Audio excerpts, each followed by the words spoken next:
Seconds.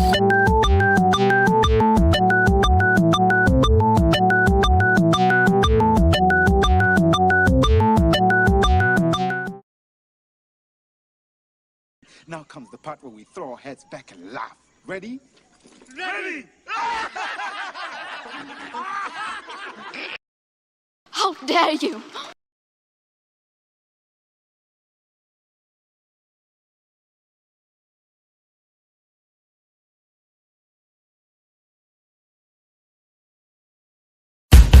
Welcome to Comic Book Spectrum, a Rising Tide Broadcast Network production. Get ready to explore the world of comics, past, present, and future, with our panelists Eric Hawkins, Brian Rodman, and Clyde Hall. And now here's your host, Brian K. Morris. And good evening, everyone. How the heck are you? Welcome to Comic Book Spectrum, number 23. How they've grown. And it's July 29th. The last episode we're going to have in July, so stop the requests, people. We're not going to make any more in July. Deal with it. Anyway, we're glad you're here. The Fab Four are here tonight, and all is well. And we've got some people to thank, as always. And as always, this episode has been sponsored and will be sponsored by Plasma Fire Graphics. Plasma Fire Graphics, when the look of your book matters to you.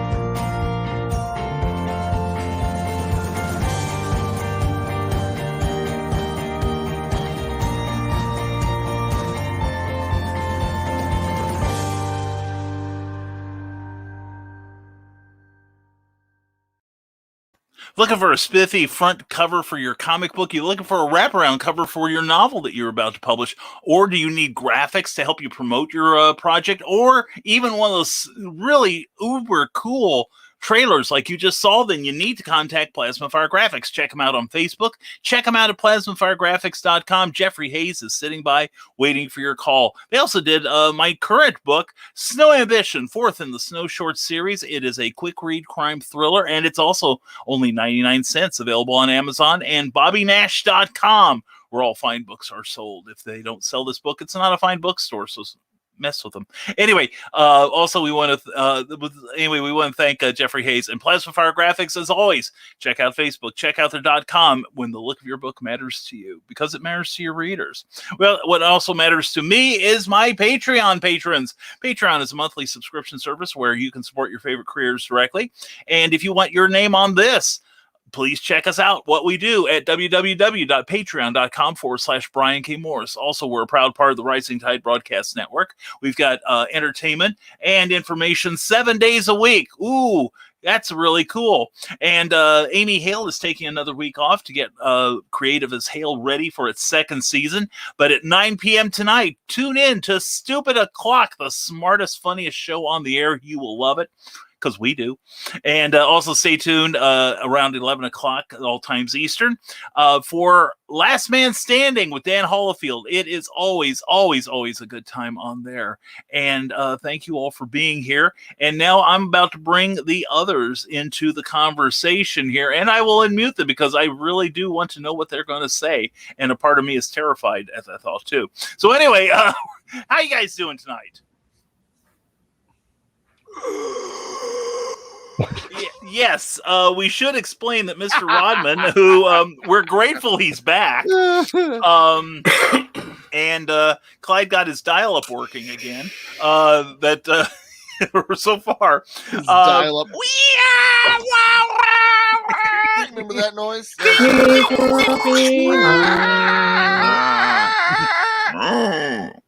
Oh, I'm sorry, that was another one. Anyway, but no, Brian is experiencing the joys of Louisville weather, in which case it is in triple digits down there. So if he bursts into flames, it's not because he went up with Elon Musk, okay? Although Just that want to would make have that been sure. great. I would rather go with Jeff Bezos because at least he's leaving in style. That's true. That's true. And if I had that much to play with, I'd be showing it off too. But anyway, let me find it. Okay, there we go. Yeah, we probably were put that up anyway. Yeah, no, I'm struggling a little bit today with the asthma. I probably won't talk as much, and I can now hear all the peasants rejoicing. So we're good. I think it's more like wailing and gnashing their teeth because they're like, well, at least 25% of it will be good. So make him laugh. 25% shifts. Make him laugh. Don't do Make it. him laugh. Here's the thing: I don't care if you kill me. That's fine, but you will have to endure the wrath of Robin, which I don't wish upon anyone, friend or enemy. So. Yeah. Well, that probably depends on the amount of your life insurance, doesn't it? It does. She will have so much that she can hire 2 hitmen to track you down.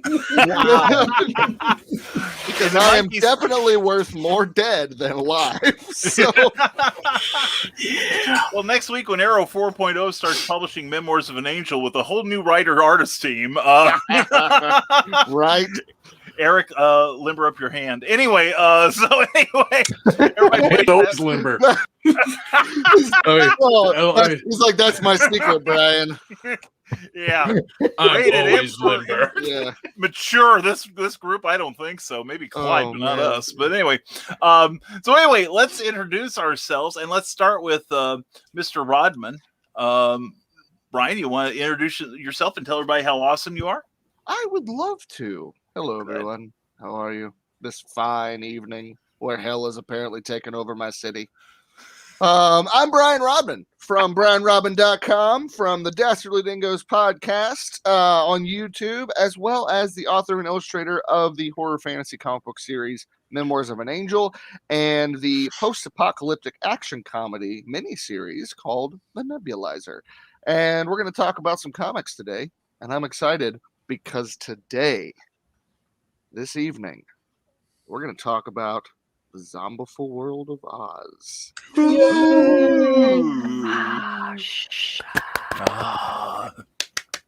Huzzah. And now excited for the show. There we go. And now cowering in his boots, fearing what Brian is going to say about it, there is Eric S. Hawkins. How you doing tonight, Eric? I am Eric S. Hawkins, a creator of the Zombiful World of Oz. The Eric S. Hawkins. Independent comic creator, penciler, inker, colorist, letterer, cover artist, back cover artist, whatever. Have pen will travel. Yep, pretty much. Thanks, Eric. Clyde, how about you? Please introduce yourselves to our awaiting audience. Gentlemen, we can rebuild him. We have the technology. We can create the world's first bionic writer. Clyde Hall will be that writer. More verbose than he was before. Better, faster, with a larger vocabulary. I am Clyde Hall. I am a comic book critic. Been doing that on 2 different platforms for about 4.5 years now. And I'm also a writer, and I am a contributing writer at Stormgate Press, where you can find Pulp Reality #1, award-winning Pulp Reality 1, and it has one of my stories of B-Man, the character I created, and Pulp Reality #2. It has a second B-Man story. We are now working on Pulp Reality #3, and you can find those on Amazon or at www.stormgatepress.com. Show off the shirt. This is my Comic Book Spectrum shirt that I got for my birthday. Bum, bum, bum. Yeah, I was just noticing that. And in fact, keep posing. Hold on a second here. Keep posing. Dress like Clyde. Be sexy like Clyde. Go to Stone Door Studios, creatorspring.com. Everyone be like Clyde. And bringing up the rear here is Brian K. Moore's publisher, writer, editor. And with with unique cure for hiccups. And anyway, I'm glad to be here. I broadcast 400 hours a week, some days it seems, and I write a lot of stuff, comics and novels, and I am more than proud to be sitting here amongst these wonderful, wonderful gentlemen here. And we already got people lined up. There's wonderful gentlemen. Oh, I'm sorry. I thought I was on Indie Volt for a moment. I'm sorry. Oh, anyway, okay, yeah. Ooh. Ouch. I'm already lining up my next gig. Anyway, Donna Carly. You speak of Indie Volt, and Randy was missing you today. That's what I heard. He wants you back on Sunday Funnies, and to tell Cookie just to deal with it. Thank you. And I adore Randy, and seriously, but then I abandoned Indie Volt to watch Ted's 5 Ugly Timepieces. Oh, there you go. I still haven't watched that yet. I've got to watch that today. I had a doctor's appointment today. And I'm afraid I got some bad news. I am going to live. So, so I'm with you guys for a long, long time. Apparently stubbornness does have some value in the medical community. So, but no, Cookie right now is dealing with a broken wing, right? Well, actually not broken. It's cracked. So it's not fully broken. She slipped at work and made a 4-point landing, but most of the weight came down on her elbow.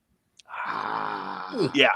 So I have been treating my woman like a goddess, as all of us should do. Well done. Thank you. I am a good husband despite all the evidence against me. Anyway, Donna Carleen, glad you're here. Slips in and takes a seat in the back. Clyde Hall. Hey, we know him. Slips in beside Donna and gets her a tub of popcorn. Tess tossing a kernel at the panel stage. Perfect. There we go. And Donna accepts the popcorn and pops them in her mouth. Yummy. Good shot. And Carl Witzman, unsuspecting of what's going on. Good evening to you. Everyone's saying hello. And now Carl's getting competitive there. This is dramatic. And maybe Clyde's all the treat I need. That's how we had to talk in the old chat rooms. Yes. Yeah. That's what I hear. I thought about getting Virginia over here to throw a piece of popcorn as you were reading that, just like, and he throws a piece of popcorn. Good shot. But I couldn't arrange it fast enough. So. Oh, just forgets to take it out of the box. Isn't this what you want? Bam! Suddenly Clyde's in a coma. And Carl's, wow, I'll come back and she's going to get the junior bits. This escalated quickly. This is better than this show. Anyway, and Donna says, too late. They're gone. Ha, ha, ha, ha, ha. The drama. And good evening, all on Cigars and Comics. Ted Davies, how you doing? Looking forward to all your good stuff on the Rising Tide Broadcast Network. And Donna used some grub rub on that popcorn. Ooh. And hello, Brian Hawkins. Good evening to you. Hello, everyone. And it's Clyde's popcorn. It's up to him. And we've had grub rub, wicked weeds on chicken and hamburgers. Good stuff. Way to work in that plug there, Carl. And Showtime. Yes, we are. The Beatles will be here soon. And there's your plug for the night. All right, there we go, Carl.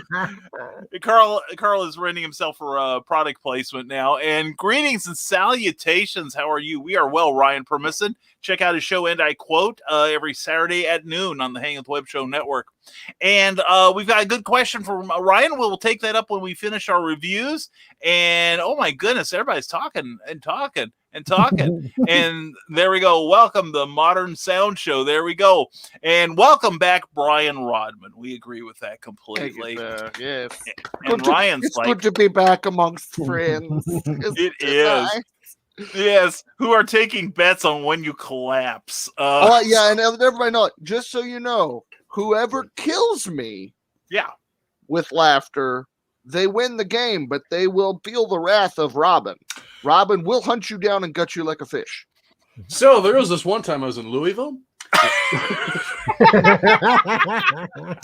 4 comic reviewers walk into a bar. And ow! And 9 minutes before they went off the rails. Is that a record? Yeah, for staying on them for so long.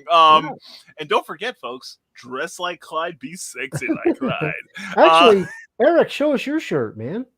I've only seen the very top of it. Yes, that's nice. That's nice, man. Oh yeah. Oh, nice. Yeah. Oh yeah. Well, while we're showing off shirts, That's what a vinyl cutter can do for you. Oh, so it's unauthorized. Hello, Yeah, Disney. exactly. Hello, Disney. I have Your corporate I have a masters little. will be unhappy. Yes, Brian. This is one of my local comic book stores called Heroes Comics and Gaming in Louisville, Kentucky. They are fantastic. Steve is an amazing individual who owns it. And if you're in the area, stop by and say hi. Buy some books. Most definitely. There may or may not be Memoirs of an Angel there. Are you referring, sir, to this wonderful book here that I keep by my side for inspiration and divine guidance constantly? Oh gosh, please don't do that. Well, I'm pretty thoroughly screwed then. Anyway, yes, apparently I so. do the same thing, but oh wait, no. no, Which actually, is funny Yeah. because Brian's and Clyde's went out the exact same day. Yeah. Oh, really? Clyde lives a little over an hour, right about an hour from me. Right. Brian lives like 3-4 hours. Guess who's arrived days before the other ones? Well, but ours had to go to Tunisia first. So, Yeah, probably. Yeah. And I sleep with the mailman, so he hooks me up. Ah. Yeah. They'll do it. Yep. It does, yeah, and the Pony Express, is having trouble hiring right now, so not all of them can pass a drug test. And Doris Jones, the Labors of Love, glad to see you tonight. And Carl Witzman will promote your project for food. Don't let him fool you. He'll promote it for booze. Don't let him tell you differently, folks. He'll really promote it for booze. Oh Yeah, my really. God! And tobacco. Yeah, you haven't lived till you've seen the live commercials he'll do when he gets like about half a bottle of Fireball in him. I'm telling you that. A little Everclear, and he'll be anyone's spokesman. Of course, for that matter, so will I. My address is brian@risingtide.pub. Don't forget. Throw down and sell out, everybody. That's our message today. That's right. I don't respect a person that doesn't have a price. They don't know their true worth. So We can be bought. we can. Or in some of our cases, rented. But anyway, and let's see. Cheap hourly rates. Yes. Yeah, there we go. Oh, Occupied Pulp arrived for Ryan Permison today. Got excited. Can't wait to read it. That's a great looking book from Jim Beard and John C. Bruning about stories that take place in occupied Europe during the war. That's cool. Yeah, it's really good. Jim Beard and John C. Bruning do good work. So Ryan Permison, in the comments, tell me how you're liking Birthright, because it's legit one of my favorite comics ever. Cool. So and it's just the finished. Superman story? No. It's a high fantasy story from Image, but You mean Divine Right? no. It's an older book. It's an older Image book by Jim Lee. Yeah. No, Ryan's like, this is way before my time. What is this you speak I of? wasn't born yet. I don't know what you're talking about. Yes, we used to listen to it. Well, we used to read it while we're listening to our Edison cylinders. So, so anyway, it's time. It's that time everyone loves, where we review comics. And I've got one that's, I will say I've got one we're calling the FAA. You know what I'm saying? Ooh. Uh-oh. All right. Yeah. It's The Frequent Farters Association. Yeah, exactly. Yeah, you got it. We need We to get a trebuchet clip that we can use to see. we like that, do. yeah. And you guys are smarter than I am. We could superimpose that comic cover on the in the pouch of the trebuchet, and because there's surely some pumpkin chunking gifts out there. And There's just one where like they're shooting a piano. So yeah, I'm what sure about the that- invention of the catapult from History of the World Part 1? yeah, there we go. Or I wouldn't say the one at the castle, the French castle in Monty Python and the Holy Grail. That didn't have enough oomph to it. So, but it did. Yeah, exactly. You English pig dogs, you. So anyway, now that we've brought the cultural part of our program to a halt, mostly screeching, it's time for reviews. And since he's pretty well thoroughly baked on one side, let's throw it first to Brian Rodman and see if he survives to the end of his review. And I'm looking forward to it because this could end a friendship, maybe. I don't know.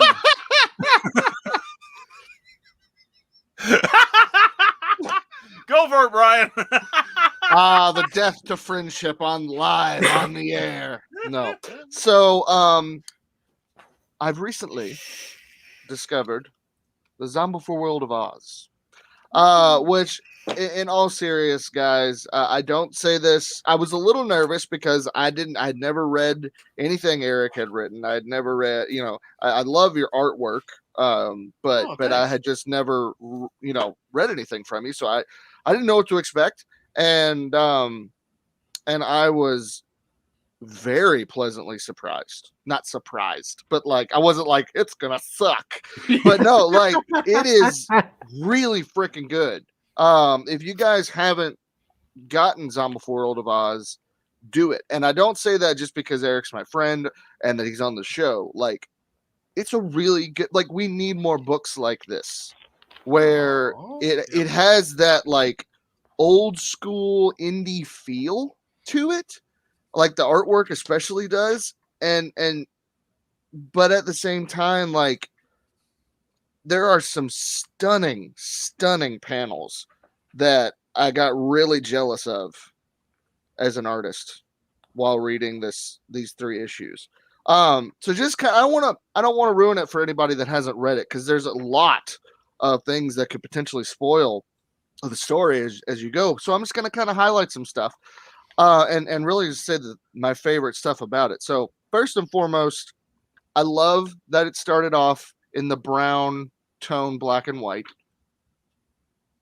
because Dorothy is in the insane asylum because she came back from Oz spouting craziness, and her aunt and uncle were like, nope, you're gone.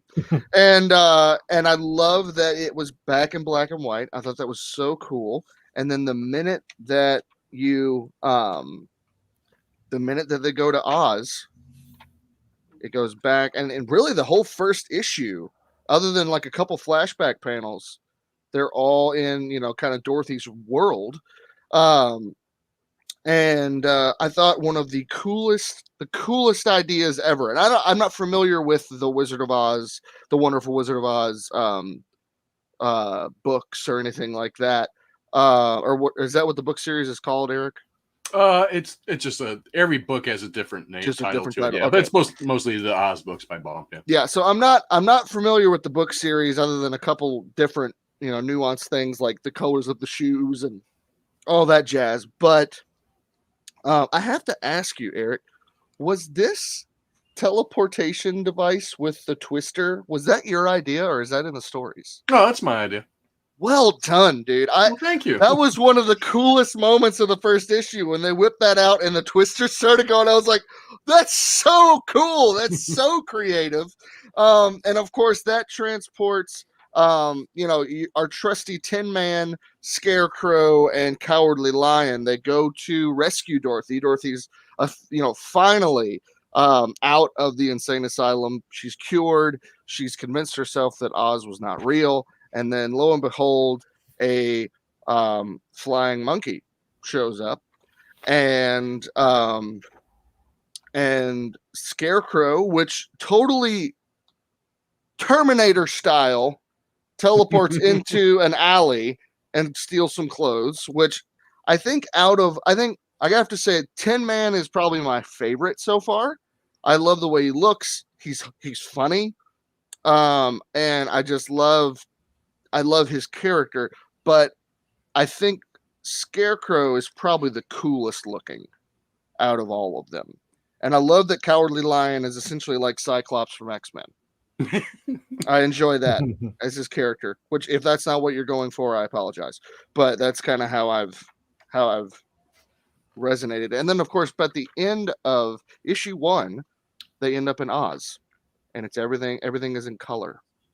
And I have to say this, like, I'm gonna jump around to different issues because I don't want to spoil anything, and I really, I really can't say enough how much you all need to read this series, because the overarching story that is just non-spoilery is Dorothy gets out of the insane asylum, and something is wrong. Essentially something's wrong with Oz, and there's a big twist later as to why something's wrong with Oz. And the flying monkeys are coming to get Dorothy, and the three, the Tin Man, the Scarecrow, and the Cowardly Lion come to save her and bring her back to Oz. And essentially while they're in Oz, you meet so many cool characters from like I said, I'm familiar with some of the characters from the books. So this guy right here, probably one of my favorite complex villain characters that you created here, Eric. It's pretty freaking awesome. Oh, thanks. But she gets caught up in this whirlwind of essentially half of Oz has turned into zombies. And they discover why, and it's a really clever reason why.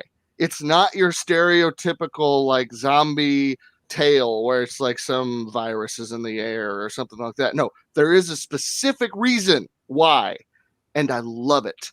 I think it is one of the coolest twists. I did not expect it at all, and there is a moment where I didn't tear up, but I almost did. So I feel like Eric, I know you came this close. You came this close in issue 3 to making me cry, but it was, man, I'm excited for the next issue and beyond because it's so good. It's so good. Actually, I will say when a certain small companion shows up at the end of issue 3, that was probably the most emotion that I felt while reading it, because I literally audibly went, oh, like as I'm a grown bearded 34-year-old man laying in his bed going, oh, at a book. So you got that out of me. But just to highlight some of my favorite panels in the series. Let's see, where is it? This full page, I love. That was nice. I absolutely love this page. And I will say this, as much as, for those of you who don't know, Eric loves drawing backgrounds. It's his favorite thing to do. He does it for fun. And that is all a lie. Eric hates drawing backgrounds, and I understand. As an artist, they can be tedious and annoying. And he shared this with us when he drew it. And when I turned to the page, I had forgotten about it. And I got to tell you, man, you nailed this. This is one of, I think, this might be the best panel in issue 3. Just the structure. I mean, don't get me wrong, there's a ton of really awesome ones, but just the structure, the colors, the line art is so freaking well done, and the perspective is great. I mean, I've never drawn a house this well in my life, and yeah, you just did a really good job with that. And of course, I love this panel right here. That was great. It's a little bit of a spoiler, but I love that panel so much. The one thing I am going to highlight as far as story wise is the one that Eric and Brian did together. In comic book history, you've had Neil Adams and Denny O'Neil. You've had, Scott Snyder and Greg Capullo. And I got to say, in indie comics, you two are the best team I've seen.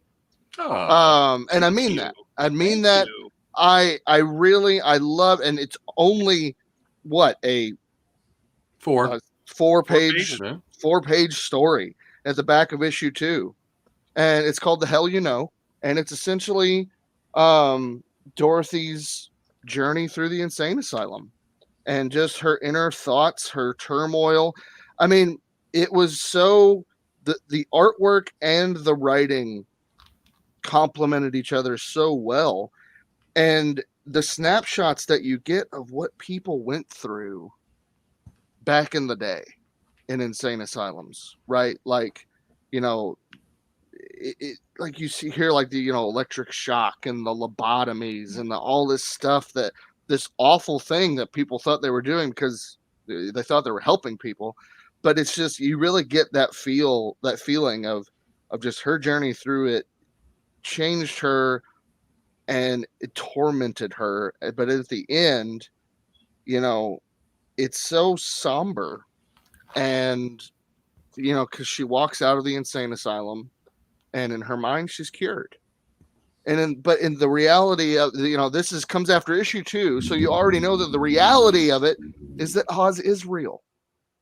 So she goes through all this turmoil, all this pain, all this treatment to essentially believe a lie. And just the way you guys put that story together, having it from her perspective, just beautifully written. The artwork is great. Like I said, you guys complement each other very, very well. You're a great team. And BKM, you edited this, right? Yes, I did. Yes, I did. Yes, as you say, I didn't say this. Zombie for World of Oz is a story and visuals by Eric S. Hawkins, the Eric S. Hawkins, and editors Brian K. Morris. Guys, 10 out of 10. Oh, and I don't do that. Like I said, I sincerely mean it. I will be picking up everything Zombie for World of Oz from here on out. It is better than, I would say it's better than most indie books I've read in the last year, at least. Oh, that's so sweet, man. Yeah. It even made me tear up a little bit. You read about it. Yeah, me too. Well, and honestly, like as I'm going, this is I'm actually not kidding when I say there were some panels, Eric, where I was like, dang it, I hate you so much. Because it's just like, oh, and I do have to say, as much as this guy goes on and on and on about sound effects, look at this. Oh yeah. I really chuckled when I saw that because I was like, sound effects. But you did such a good job. The story, man. The story has all the right twists in all the right places. Oh, great. And it is so engaging. Like I sat down, I was just gonna kind of read them, throughout a week, and I ended up reading all 3 in one sitting because the story is that good. So go get it, guys. Buy it. It's on Indiegogo right now, right? Still on Indiegogo for a couple more weeks, I guess. I don't know when I'm going to close Indiegogo out. I might just change it to there's no extras coming with the books. That's probably what I'll change to. Yeah. Well, thanks, man. I really appreciate that. I really did tear up a bit. Oh well, I really do mean it. I love the character development. Like I said, Tin Man. Where was it? The part where Tin Man is like, so talking about when he found his actual heart. I laughed out loud. Yes, here it is. The Cowardly Lion says, back to the yellow-bellied blunder kitten, which is the ship, and oh wait, no, this is a different panel. I don't know where it is. I don't think it's on that panel. Yeah. What issue is it in, Eric? You know what I'm talking about. It had to be 2. Was it 2? Okay. Yeah. I think it was 3. I thought it was 3. Maybe not. It was the panel like that. It has all of them in it. Mm-hmm. And you guys talk about my reviews, and I appreciate the comments, but I think of things like Eric. You have these books, but also you're in a weekly contest. One of the highlights of my week is seeing your resulting art from those.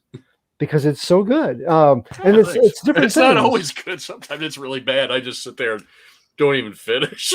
I don't think I've ever seen anything that I didn't like. That's because I don't post those. Okay. That's it.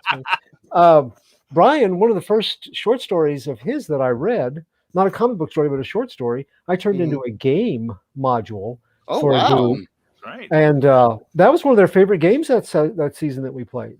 So I hold both of you in high esteem. And also this afternoon, I'm talking to a young man that has asthma problems, and he's a comic book fan. And guess where I sent him? Cool. Very cool. There you go. That's awesome, man. Well, I can't find the panel because I'm looking for it on air. So that's usually how that happens. Try to remember. I think it's in issue 2. I just flipped through every page of issue. It's not issue 3. Are you sure? Oh my gosh. I mean, I just lettered that one like 4 weeks ago. I should remember that one, but I'm not sure. Out of sight, out of mind. But I'll tell you what, issue 4 is the story of him getting his original heart back. Yeah, you're right. It's not issue 3. Oh, well. I don't know where it is, but it's funny. Read it and find out, folks. Find out what the heck we're talking about. I will tell you something that I opted not to do in issue 3 in that panel you showed with the scarecrow and him shooting. Yeah. I was going to put, he was going to say pumpkin pie, bitch.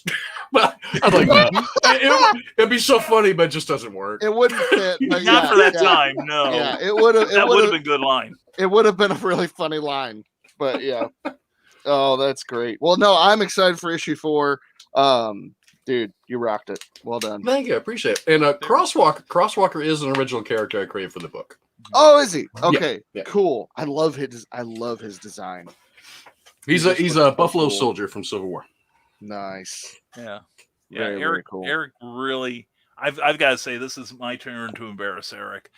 He and I worked together on a comic book. What, about 5-6 years ago now? Longer? Yeah, I think a couple of weeks ago I said 2005, and Jennifer corrected me. It's 2015, of course. But I miss 10 years here every once in a while.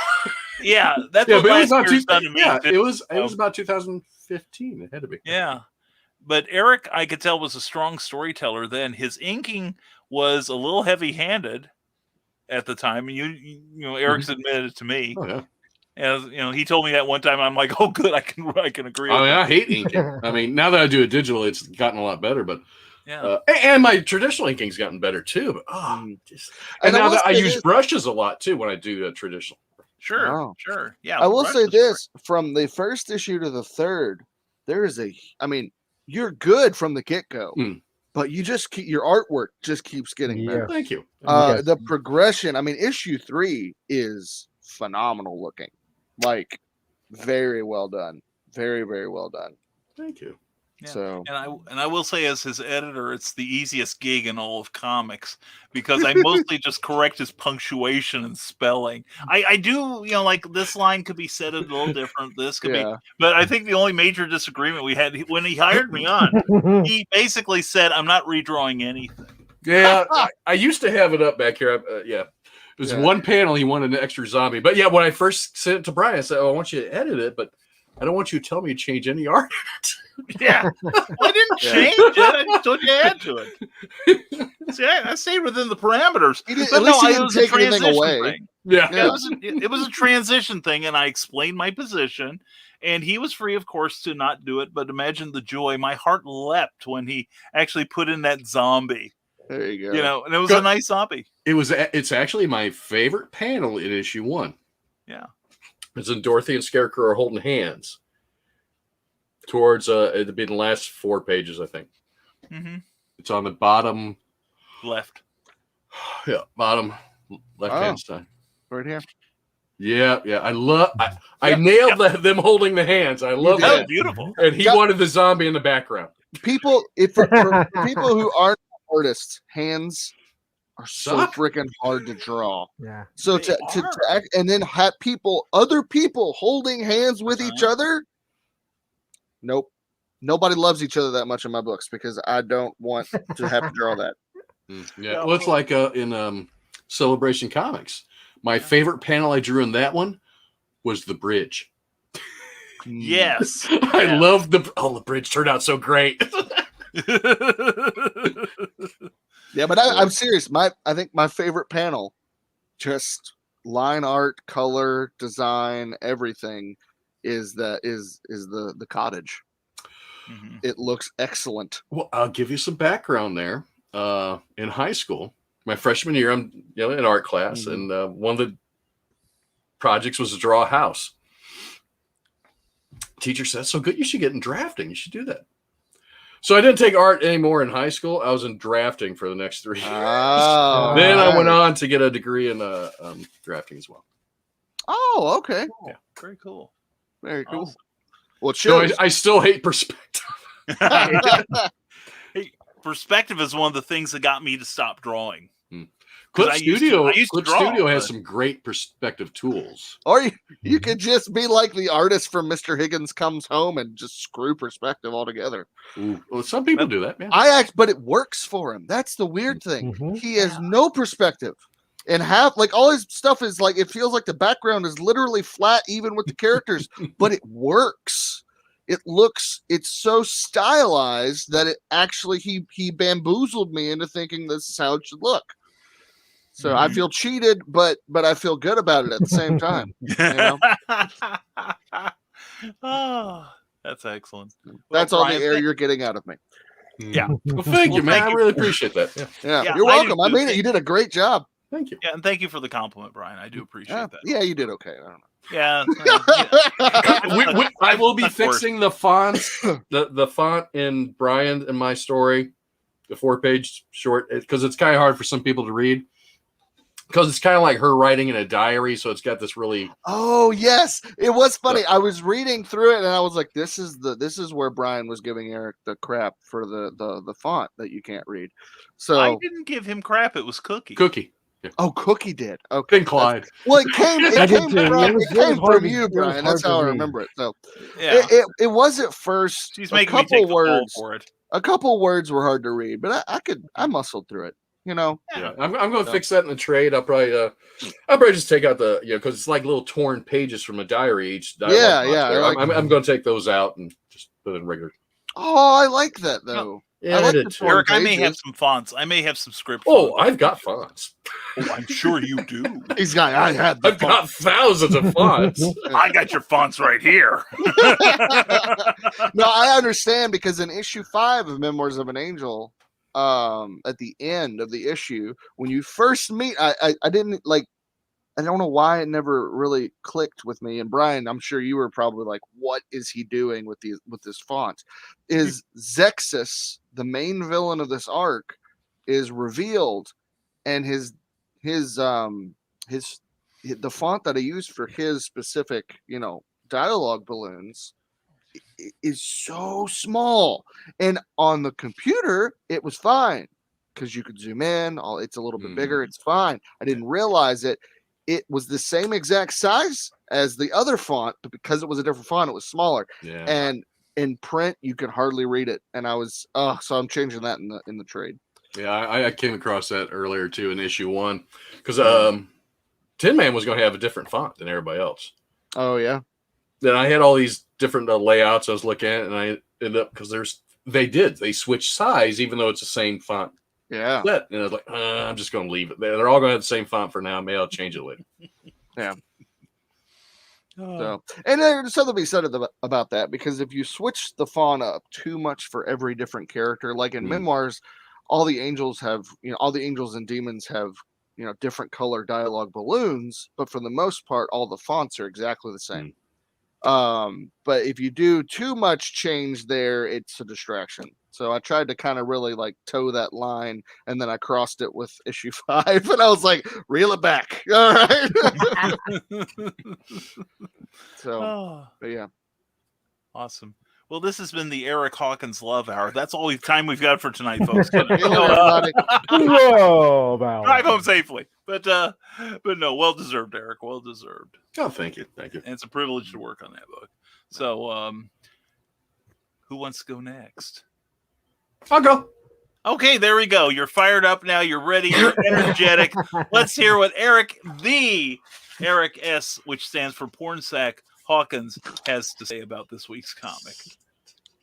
Those don't. No, that doesn't work. So I picked up a couple books.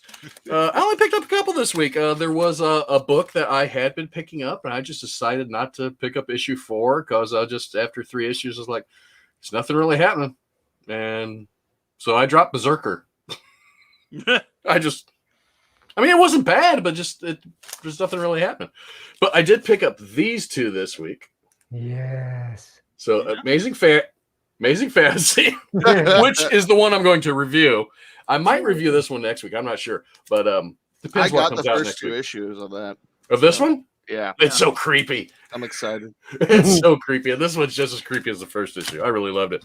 But I really, really loved Amazing Fantasy, number 1 by Marvel Comics at $4.99. And the only thing I don't like about it right here, I'll tell you, right, is this little thing. Sometimes it's hard to read. I got what everybody said about my font in issue 2. But it's as you can see on the cover, you've got Captain America right there, and oh no, Black Widow is not on the cover, but you got Black Widow, Spider-Man. It says many more, but it kind of, but Black Widow, Captain America, and Spider-Man, they all start out in their respective real worlds. Captain America's here in World War II. Black Widow is training in the Red Room with some other girls. And Spider-Man, when we first get to see him, he is fighting the Green Goblin, of course.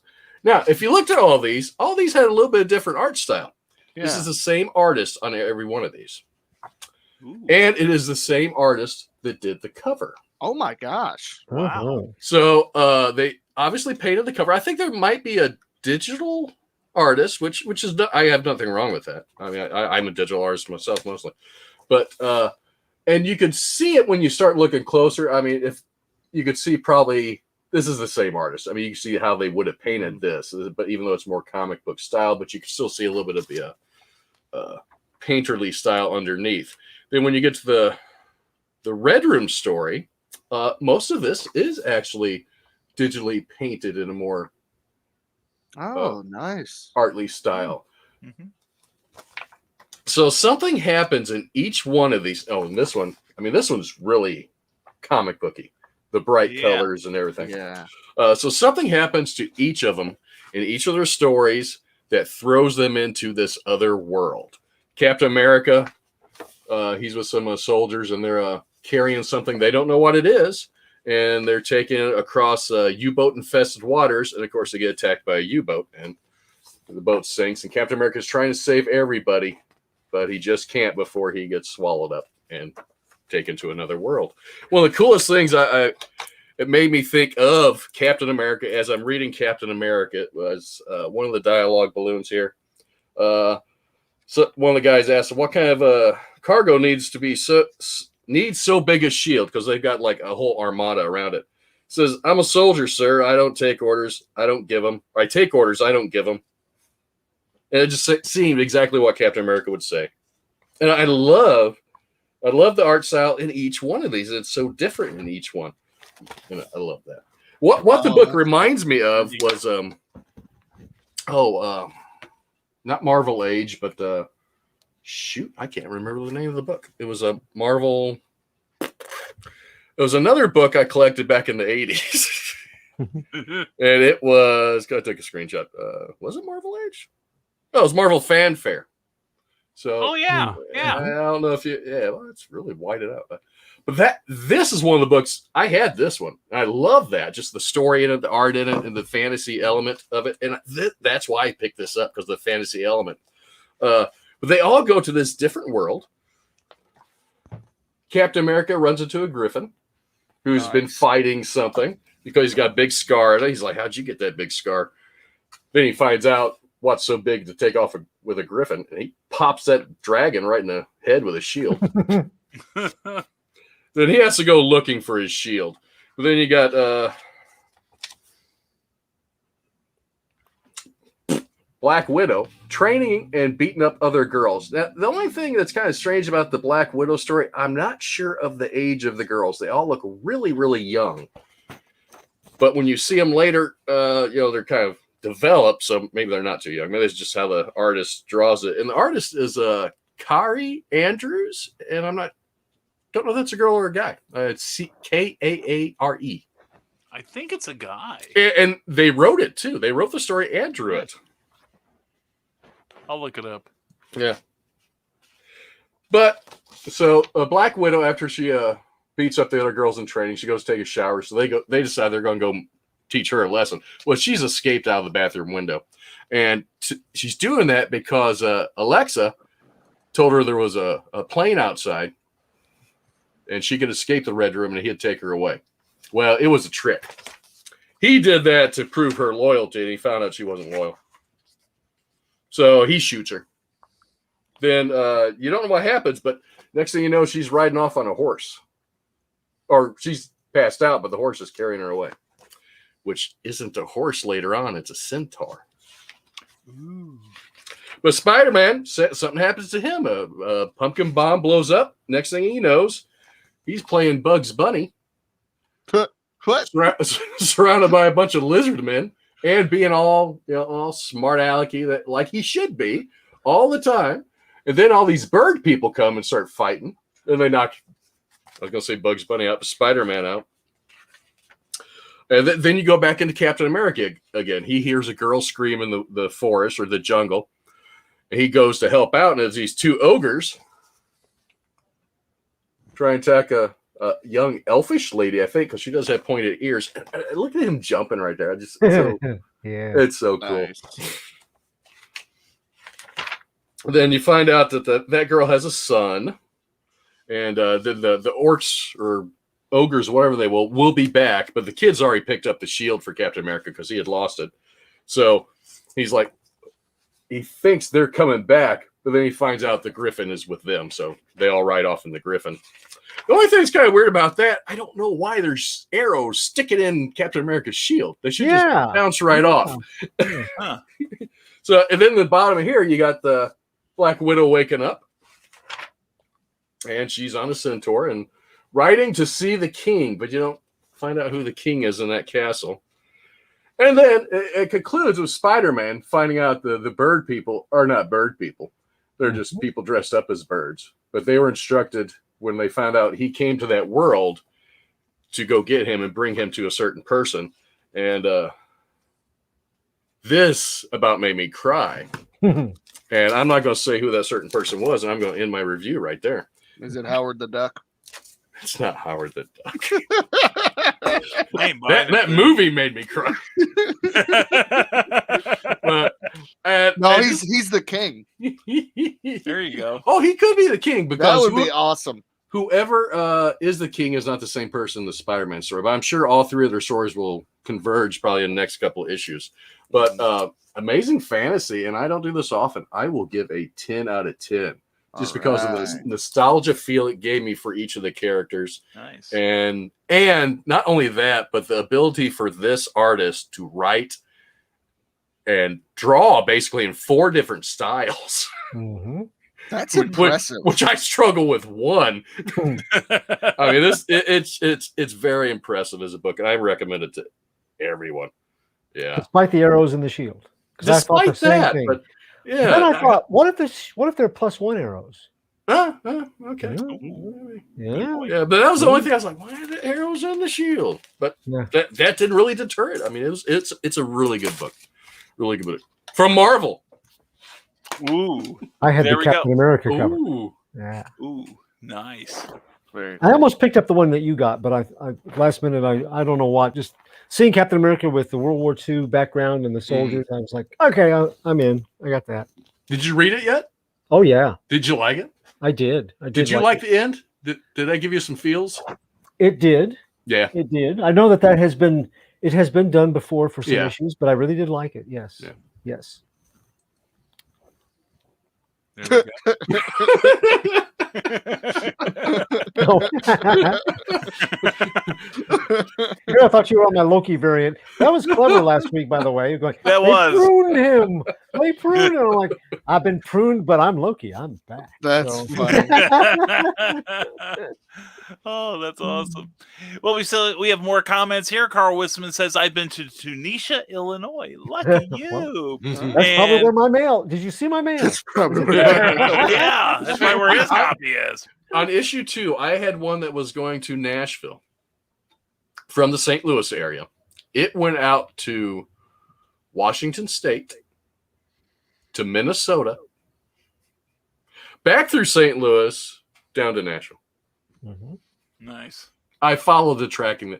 I was obsessed with the tracking on issue 2. This time I'm not going to do this. I'm not going to sit here every day and resist one. Just ship it out, and hope for the best. And then if somebody messages you, they're like, "I didn't get mine." Just ship it again. Well, a lot of people do. Let's see here. Donna Carlene says not to let anyone else feel left out. She tosses a hull at Eric. Ted Davies Artistry said Zombie World of Oz arrived at my neighbor's Monday. I got it yesterday. I'm looking forward to getting it. I was like, you should have it already. I tracked it. I was like, it says it came 2 days ago. Yeah. Well, we will have that couple. Ted's next door neighbors will be on the show next week to review the Zombie World of Oz. And Ryan Permisson is 5 volumes in, and Birthright is full of surprises, and he likes it. It's and so look good. out, Brian Rodman, you're getting the third hole sent at you. And Ted is encouraging this. And Zombie World of Oz says Ted Davies Artistry is so good. The ash can is awesome. Yeah. If you had pledged Oh, that man. last campaign, you'd have gotten you one. Oh yeah. Yeah. Right here, I got my little bag There of we go. goodies. And Let's see. well, while he's doing that, look at Clyde some more. Look at that shirt. Look at the shirt. Look at that poker chip. Look at Oh the my gosh. poker chip. All right. So I got my poker chip too. Mhm. I haven't taken it out of the bag yet. I love it. What's great is I used to play poker all the time. So Oh, I did too. Yeah. Yeah. First thing I did when I got the poker chips, I started shuffling them. oh, Like you I used have to at the to. table. I was like, Yeah, oh yeah, they man. feel good. This is it. This is Yeah. the right way. And I gotta say, I love the trading cards. Oh, thank you. Yeah, They're trading cards so is cool. treat. It's a real treat. Yeah, especially the metal one. That's Mhm. awesome. Oh, cool. So Good yeah, stuff. They're yeah. good This for is the weapons. ash can that that Ted was talking about, guys. Mhm. So Yeah. this is nice. All you wonderful viewers out there. Yep. And that's a wheeler on the front. A wheeler from the land of Ev. Mhm. Wheelers are terrifying, Mm-hmm. and I don't enjoy that. But I love maps. Yeah. So Aha. that made me happy. So yeah, very cool. Excellent, excellent. Joe Dog McKeel, it's okay to be late. You're probably prepping for Stupid O'Clock at 9 p.m. tonight Eastern Time, 8 p.m. Central, here on the Rising Tide Broadcast Network. And please subscribe to his YouTube page because he needs it. Carl Winston goes, "How are the fonts? They're delicious." And the Flying Monkeys wings rock. Yes. Don't get too used to all of them. And from this Small Press Publisher, sup, all good to see you, Joe D. McPhee, as always. And let's see, everyone say hello, hello, hello, hello. They don't care that we exist. And Keisha Acuff does, though. Mwah! Keisha, love you. Looking forward to Cryptid Crunch starting Sunday with Kelly Gutner. Or no, not Kelly Gutner. It's Willow Schuyler, Schuyler, At the back of the Stereo Box Network. That's going to be a good show. And Mr. Rodman is sharing the love in the comic neighborhood. That he is. That he is. I share the And- love when it is earned, good sir, and it was earned with this book. So There we go. absolutely. And the Historical Fencing Guild, good to see you Friday night at 8 o'clock. Learn how to kill each other safely with Nick Tockard. Good evening to you. And mechanical drafting is a thing to learn. Carl Whitman sums it. What? I took let's see. So my second year of high school is just drafting 101. Then my third year, my junior year, was 2 hours a day of mechanical drafting. Wow. Then my fourth year was 2 hours a day of architectural. The third year I went to I won an award at IDEA, Illinois Drafting Educators Association for mechanical drafting. We had a competition, statewide competition. Nice. It was cool, Very cool. but I Very did cool. nothing with it.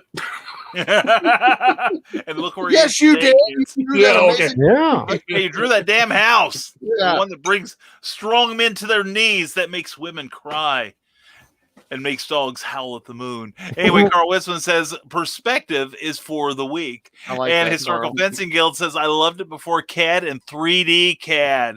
And here we go. Brian Hawkins says I picked up a Marvel book for the second straight week. Amazing Fantasy. Haven't read it yet, but it does look cool. And there's trouble in the Davies household. Eric the Witch Print. Christine stole it. And Brian Hawkins says other books I picked up, Berserker 4. Meh. Parasomnia number 2, liking where it's going, and Gru meets Tarzan, a fun, silly read. My shop didn't have Gru and Tarzan. I may have to look for that. And still no DC jumping out at me. Batman 89 will probably be the next DC book I get. Yeah, Stay you know what? tuned. I Stay read tuned. an article that said it was supposed to come out this week on digital, and it didn't. So I feel lied to. So I'm sorry. I think it might have been either Brian or Rick Was Bradley that- that I was talking to. Was last that week. article by Kevin Smith? No, it wasn't. I was going to say It Kevin wasn't. Smith is in It charge. wasn't. It wasn't. Yeah, oh gosh, no. If Kevin Smith was in charge, we wouldn't get it for the next 5 years. So Yeah, remember that Spider-Man Black Cat where they left it at that great cliffhanger with issue 3, and then it's like more than a year before number 4. yeah, or came out? Daredevil. Or Daredevil? Daredevil, Did he yeah. ever finish Green Arrow? No. No, I don't think so. Brad Yeah. Meltzer took that over. Yeah, Yeah, but and no. apparently he got upset. And it's like, well, I don't know, frickin' do the job. You won't Yeah. get replaced. Yeah, So- I don't care if you are the big name filmmaker. Right. Like I love know. Kevin Smith. I freaking look like the guy. But like, That's right. you know, yeah, Pre-heart Brian's had all attack. surgeries and everything. right. Get it right. I am not the vegan Kevin Smith. That is No. something else entirely. And Brian's wife is hotter, all things considered. Oh, yes. Oh, absolutely. Oh yeah, Yes. Brian wouldn't I settle agree with for that. less. No. So- Only the best. Only the best for Brian. Oh yeah. Spare Very no cool. expense. I didn't buy my wife. It was just a quote from Jurassic Park. Yeah. I realized that as the words were coming out, I was like, that was a mistake. So, I'm liking where this is going. No Russian accent. Yeah. Fly the mature flag again. That's right. Yeah, he didn't buy her; he just rents her every other weekend. But anyway, no, Robin, I love you. I love you, Robin. That love was you. that was too far, Brian. I know. I will pay for it. Brian, That's gave okay. me- We'll see you in about a month. Like Brian So, does. Yeah, exactly. Yeah. But no, Robin is a wonderful lady. I've met her. I am absolutely delighted by her. And Me these too. two, you ought to see these two in public. They are adorable. You know, one is all, batting the eyes at the other, making goo eyes, and then Then there's you got Robin. Yeah, and then you have Robin. Yeah. Yeah, So- pretty much. Do you guys come with a diabetic warning? I'm just asking. Just curious because We just bring Wilford Brimley with us. Yeah. I don't we know. have- We Hey, won't we get have- any older, and we won't ever die. Yeah. That's right. Diabetes. Eat all your oatmeal. I used to be on TV all the time. Now I do commercials. They make more money. Well, now he's dead, so he doesn't do anything. No I more know, commercials Brian, come on. for Wilford. I know. Yeah. I That's only good. brought him up so I could remind you that he's dead. It's been that kind of day.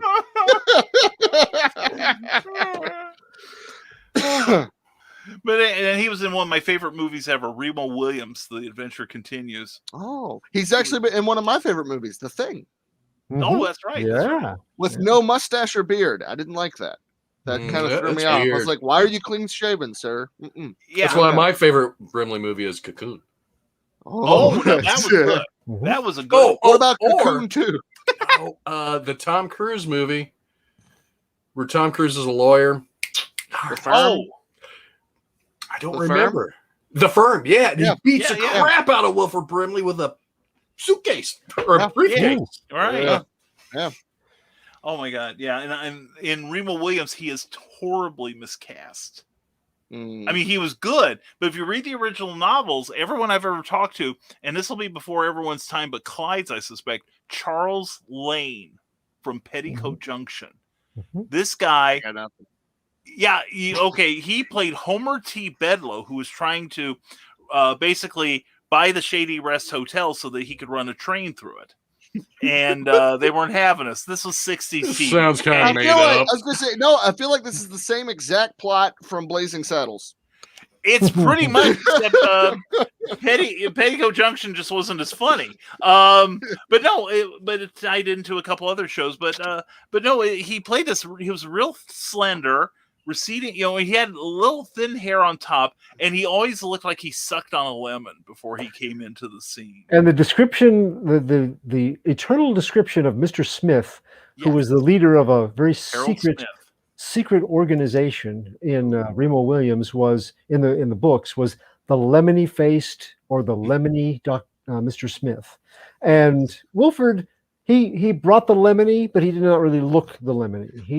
He was he acted the part well, but he just didn't have that look. He brought The actor that you're talking about lemony would. bars, you know.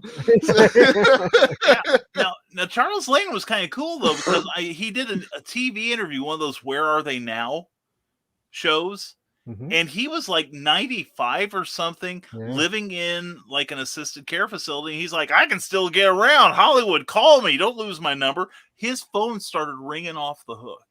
That's cool. And he was actually acting. I think he got past 100 years old, and he was still working because he loved to. Wow. So much love there to the man.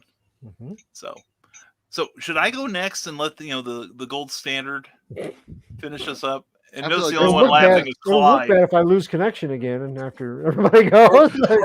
or should we let you go and pray to the gods that your hamster wheel keeps moving? Let me go next, because I got a stack of books to talk about besides what I'm going to talk about this week for a review. Okay, you do that. Okay, folks. One of these comics is going to go flying. Woo! Is it mine or Clyde? Stay tuned. Here he is, the one, the only Mr. Clyde Hall. Eric will hold all of the bets until the winner is announced. But other books of this week that I really liked. I got the Gru and Tarzan book. Enjoyed it a lot. Figured that I would. Have not seen a Gru book in a long time, so that was kind of old home week. I had reviewed Black Knight, Curse of the Ebony Blade #1 a few weeks ago, and Marvel did not let me down as far as the ending. One of the greatest I am the villain and I have succeeded moments in any of the books that I've read recently. A very satisfying end to this series, and an open door for some more adventures with this new iteration of the Black Knight. So really, really, if you haven't, it's worth collecting. And also in a few months, we're going to have the trade paperback probably. So keep an eye out. I really thought that was a character that hasn't gotten a lot of respect in the past or been well used, was very well rethought in this iteration. Shang-Chi #3 continues to be a very favorite read of mine. We got Wolverine in this, and they're doing something very interesting. Jean Luen Yang is doing a microcosm of the Marvel Universe to a degree, including many different groups, mutants, meta-powered beings, martial artists, spies. They're all making a microcosm of the Marvel Universe within the 5 houses, and Shang-Chi trying to make that a less villainous organization. So it was very good. Really enjoyed the first issue of Superman, Son of Kal-el. And this is not a book that I had. I did not follow the original series, but I do like the initial book in this new series from DC and their Milestone imprint. We have Icon and Rocket #1. Again, I was not familiar with the original version of these characters, but I really love this first issue. So it will be going into my regular pull along with Static of that imprint. So, but last week, the interrupted review was for Bunny Mask #2. And Bunny Mask #2, I read the first issue and I really wanted to do a review on it, but it was beyond my ability because it's really weird, which is good. I couldn't understand where the story was going, which was good. It's unusual for me to like something that much and not be sure where exactly it was headed. So of the horror things that I've read recently, this one really, to me, stood out. So I waited for #2 so I would have a better grasp of exactly where it was going. So Bunny Mask #2 is an Aftershock comic, $4.99, written by Paul Tobin, illustrated by Andrea Mutte, letters by Taylor Esposito, and the maturity level is rated mature, which most of Aftershock's material is at least mature. To look at some artwork very quickly here, we have cover that I really like the feel of that. And the ability of Mute, the strength, I think, is to make things seem very normal, very everyday, and then punctuate it with sudden bursts of staccato savagery, violence, bloodshed, or weirdness, or both. Here we have a very day-to-day scene with our heroes. One of them is a male nurse, Tyler there, and it's a fairly he's remembering a few weird little scenes from a ordeal that he had in issue number 1, but otherwise it's fairly normal, as opposed to two fellows here planning some devious doings and finding that they have a woman with a bunny mask that is impervious to gunfire and who does not hold their lives at very as very worth continuing on. So that's our introduction to Bunny Mask in the second issue. And then there's some where the surreal and the everyday kind of meet, and that would be sort of like this panel, where you have the Bunny Mask character who's very strange and sort of a Freddy Krueger character or a Candyman character that's actually comes stepping out of dreams and is real. That's the kind of a tone that Bunny Mask has in the second issue. First issue, cool cover, had some of the coolest covers of a horror book, I think. There's some that I really like, and the covers kind of been so-so. These always grab me. So let's get down to the review here. Everybody still hear me okay? Am I still broadcasting? Yep. 10-4. All right. After reading the first issue, as I said, I really wanted to do a review, but the spirit was strong, but the body was weak and the vocabulary was weak. So did I... was it wondrous in its art and narrative? Yes. Did it have plenty of unsettling action and surprises? Yes. Was it mad as a cut snake or elusive as a soup sandwich and crazier than a utility belt filled with bat poo? Also, yes. Scripter Paul Tobin is an Eisner Award nominee for his writing on Dark Horse's Colder. And he said in an interview that I read, that he hoped Bunny Mask resonated with readers in ways many of his favorite horror works do, including giallo films and Warren Publishing's classic titles. They do glow beneath the panels with a guttering hand of glory. And if you love Dario Argento's cinema and films like Suspiria and his Three Mothers trilogy, I think you're going to appreciate what they do in Bunny Mask. Tobin has crafted an unsettling narrative with a suppressed sensual style, bloody excesses in sudden eruptions of savagery, a protagonist questioning his own sanity, and a masked dealer of dismemberment, one with an animal effigy. So you can see those giallo influences combining under his direction with a spirit of the 1980s American slasher films that those giallos inspired, actually, as catalysts for this title. And then you see Tobin creatively depart from what's typical in both of those. There are elements, and yet he goes his own way. I really respect that. In number 1, we witness a rural welfare check on a 10-year-old girl named Bee Foster by a caseworker and a nurse. In 2004, this takes place, and the in-home visit devolves into murder and kidnapping by Bee's father, Leo, who forces the male nurse, Tyler Severin, into a subterranean chamber under the Foster home and puts him to work excavating and tunneling into a series of caves. The girl, Bee, is also put to work helping the prisoner, and we get a front row seat to her father's break with both sanity and reality.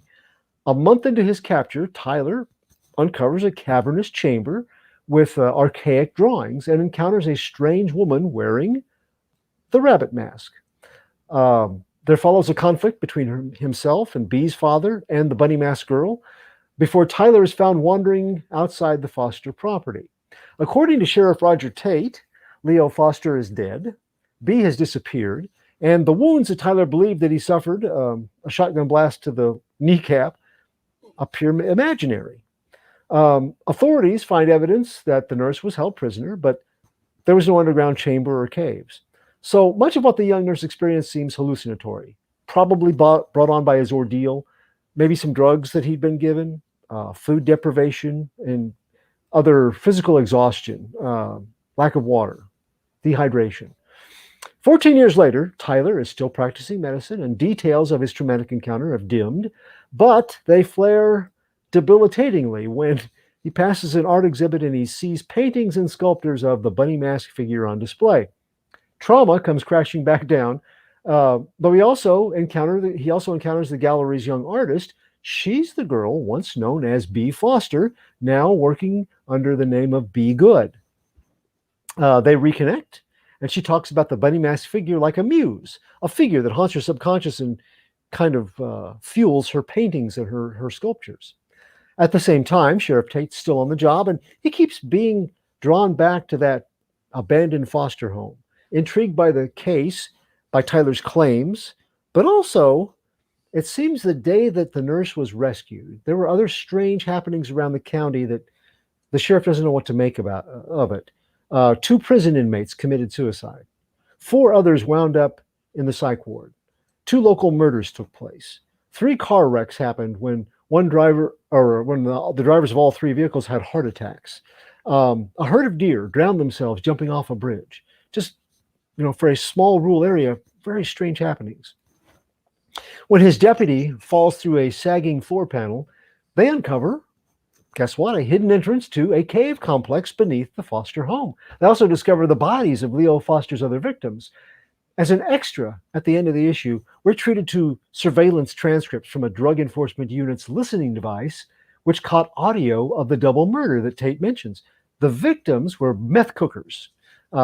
They are interrupted by a female that they don't recognize, a woman who kills them both by decapitation despite sustained gunfire from the criminals. And on the tapes, the woman can be heard talking, making very strange and nonsensical comments, just like those of the bunny-masked figure that Tyler recalls.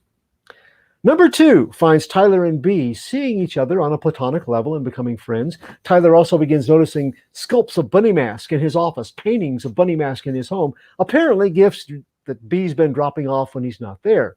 Well, Tyler begins hearing voices, audible thoughts from other people. He dreams of the cave, but he's convinced that all this is triggered by being closer to B and recalling their shared traumatic experiences. Until he wakes up with his bed actually in the caverns, and they're now marked off with police tape because the sheriffs reopened the investigation after uncovering the underground complex.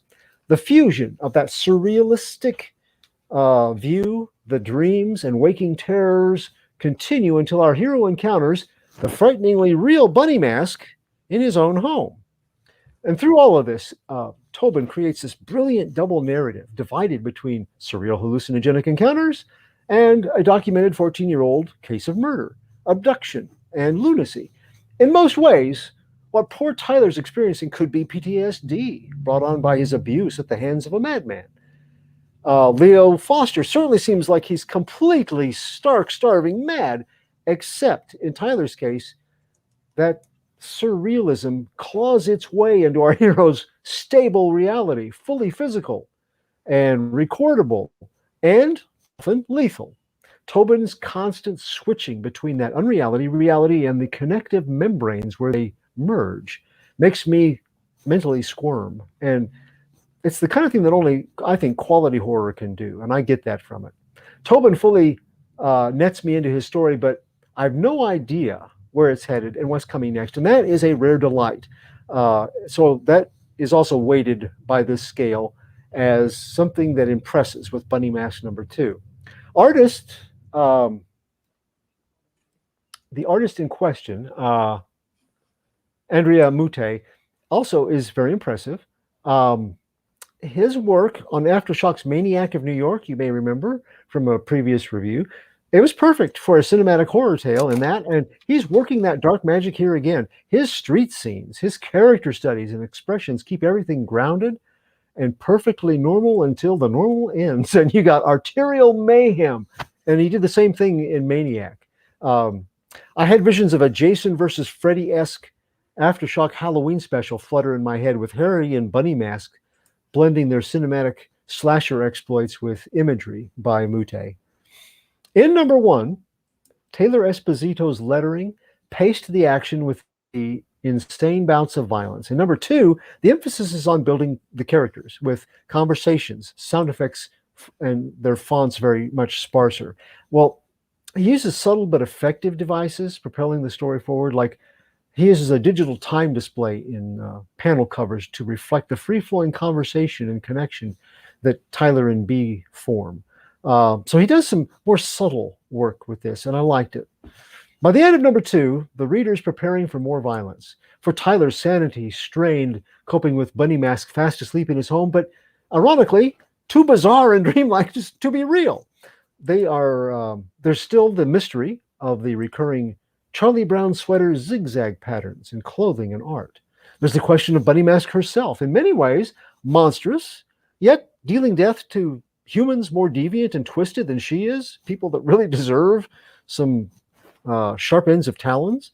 She's a fractured thought Frida Krueger, murderous and maybe insane, but also benevolent with Tyler and other deserving souls. She is a kind of like a lone lepus nightbreed, straddling the equator between Midian and Mundania, and she doesn't belong fully to either one. She's Bunny Mask, and whatever that is becoming, however much macabre that entails, she's got us wrapped around her gore-encrusted claws.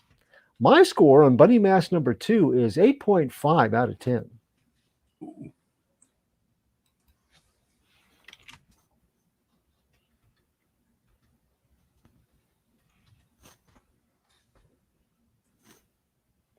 I can't hear you, Brian. I think you're muted. Yeah. Sorry, I did mute myself because I was typing. I was doing some research. Clyde, I was hoping as soon as you started your review, you just pretend to freeze. I thought of that, and then I thought, no, you guys would be like, kick me off, have me in the backstage going, yeah, you can just, that was real funny, Clyde, huh? Yeah, I was very tempted to play a video that I played for you guys. Should I play it now? Yeah, might as well that's a play great it now. video. Oh, we got all this room here.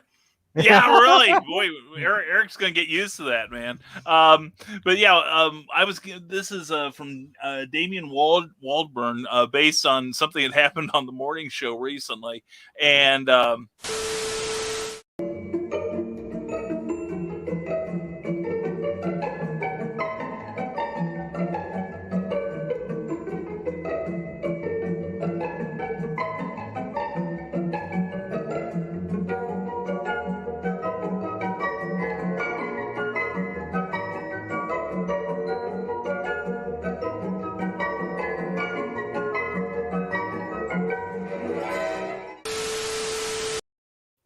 we won't have to use that ever on the show. So anyway, hi.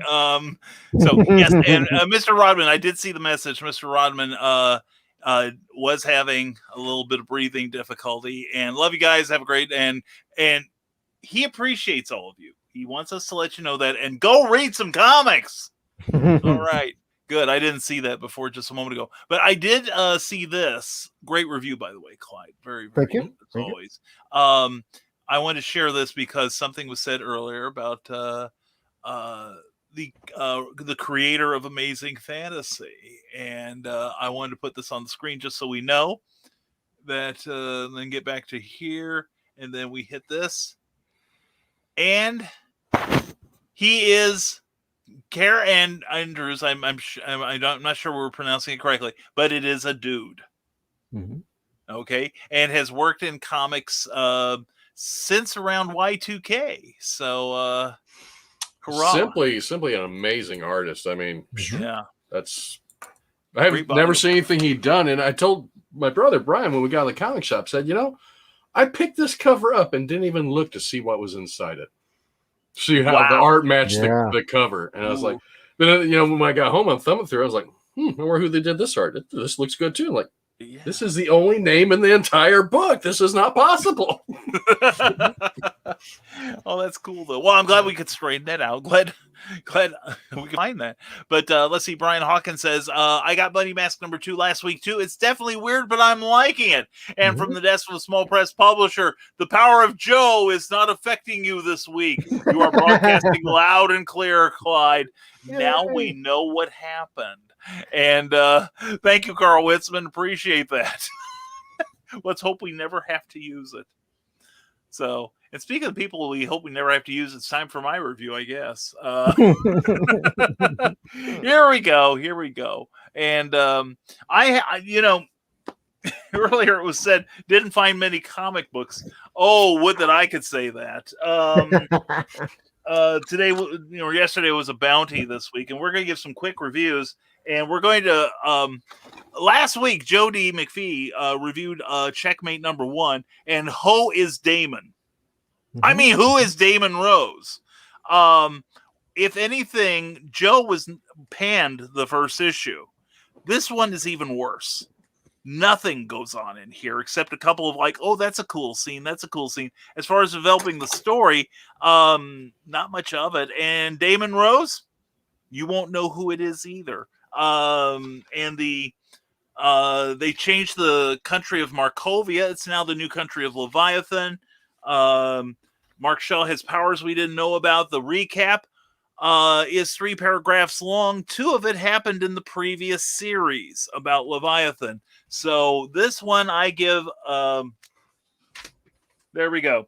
All right, there we go. The suspense is ended. Exciting Comics number 12 picked up a little bit from Antarctic Press. They're reviving Nature Boy by originally by Jerry Siegel and John Buscema. Now, Eric Hawkins and I, that's how we met, doing a version of it. This book is very uneven editorially. The same guy looks to be writing most of it. I would say it might be the same guy, but this one story here that's continued from the previous, the lettering is so small I can't read it. I can't read the credits. So it's not getting thrown, but it's coming close. Next one is Action Comics. Pretty good book. The Midnighter still's not tripping my trigger, and I like the Midnighter, but this is a story about intrigue between Superman, the Justice League, and Atlantis, and a new super weapon. And Superman, being Superman, says, well, let's stop beating up on each other and let's solve the deeper problem. Infinite Frontier from DC is good. Still picking up speed there. Now, we're going to get to 3. Well, I actually should do this. Since it's my turn, I do the odd number ones. Blue Flame is outstanding. It's a very change-of-pace story, though, as we see more of Sam's life, real life, as he's starting to regain the use of his legs after the shooting in issue 1. And he's also trying to figure out how he's going to present an argument that might save the Earth from being destroyed. Good story. But we had to get this one. This came out last week, but I found it. Blue and Gold, written by Dan Jurgens, who created Booster Gold, and drawn by Ryan Sook. It is a fun buddy comic book. And Booster's back to his hustling ways. Ted Kord is back to being an adventurer. And it's got the Justice League. They repel alien invaders, and it's just a really, really good book. Definitely worth taking a look at. Now, the one book that, now I admit this is one that I had mixed feelings about, because I did not care for Future State, and this is firmly in that camp. And despite the homage to a classic, an iconic cover from DC Comics early days, I read it mostly because I'm a Tom Taylor fan. He's a great writer. He's done things like Clyde, he's doing Nightwing now, isn't he? Yeah, he's one of my favorite Batman books. I don't get a lot of Batman books, but that's one on my pull list because very enjoyable. Yeah, and he's done a series called Injustice based on the video game that I'm normally not a big fan of video game comics, but he does some spectacular stuff. He's good at mixing humor and exciting stories that have some real consequences to them. He also wrote the recent Deceased sets of miniseries. Well, he's now taking on Superman, son of Kal-El. This is the story. It takes place a few years in the future. It's Kal-el, or excuse me, it's John Kent now taking the role of Superman now that his father's kind of trapped on War World, trying to sort that out. It starts out with a really kind of amusing recap of how John came into this world. No, it's not like Miracle Man #8. Get your minds out of the gutter, people. And then it goes to a California forest fire where we see how much of his father is in John. And then there is a lovely little sequence with a more grown-up Damian Wayne that just leads into that this guy, he's part human, he's part Kryptonian, and yet he has the wherewithal. He might be even more powerful and more influenceable than his father. And in this story, Tom Taylor writes, he really makes you feel this kid's got a chance to be the new Superman. Like I said, Tom Taylor was the writer. John Timms was the artist. Gabe Eltap colored it. Dave Sharp lettered it. Looks a lot like Todd Klein, which is a plus in my book. Inyuk Lee, Stephen Byrne, and Jen Bartel did variant covers. Diego Lopez is the associate editor, and Jamie S. Rich is the editor. I genuinely enjoyed this. I really did. And I'm looking forward to more as long as Tom Taylor's still on the book. He really knows how to write a fun story, an exciting story, and one that makes me want to pick up the next issue and wishes that issue was out next week. So Superman, the Son of Kal-El, I'm going to give it I'll give it a 10. I definitely liked it that much. Thought about a 9.5, but let's commit. Because I definitely want that next issue. I really, really enjoyed it. So, if you've read Super Sons, and if you like the Damian and John Young versions, I think he picked up beautifully to show them with their rough edges smoothed a little bit. Yeah. But they're still the same. They're still the same young men. And you can feel that. You can feel that they have connection. They get along better than they did when they were younger. But you can tell that he's taken some of those adventures and he's just made them older and developed them in a way that feels very organic. Mm-hmm. Yeah, it does. Yeah.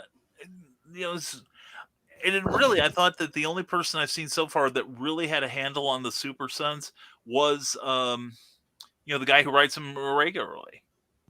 Who's doing the miniseries right now, and it wrote Superman for about the first 3 or so years. Blanking on his name, and I apologize to the writer. But no, I definitely enjoyed this issue. I'm interested. Well, we've already seen in Action Comics that he's got some different uses for his heat vision than his dad does. Yeah. And I'm just pleasantly surprised because, like I said, I am not a huge fan of what I've seen from Future State. I'm starting to read some of the collections, and I'm sorry. I've seen stories that resonated more with me from other micro series that DC have done, like Convergence. I thought Convergence was awesome. But were you looking for Peter J. Tomasi? Thank you, Peter J. Tomasi. Thank you. But I was looking for the colorist. Okay. Okay. No, I know who it is now. Okay. But I went to DC's page. It doesn't tell you who the colorist is. So I had to go to another page. It's Gabe Al-Taib. He's a good colorist. It's kind of I did mention. I thought I mentioned him. Yeah, you did. That's why I looked him up. I thought that's who it was. Yeah. Yeah, he's really good. There are some really fantastic. He's not fun to watch on streams, though. I'll tell you.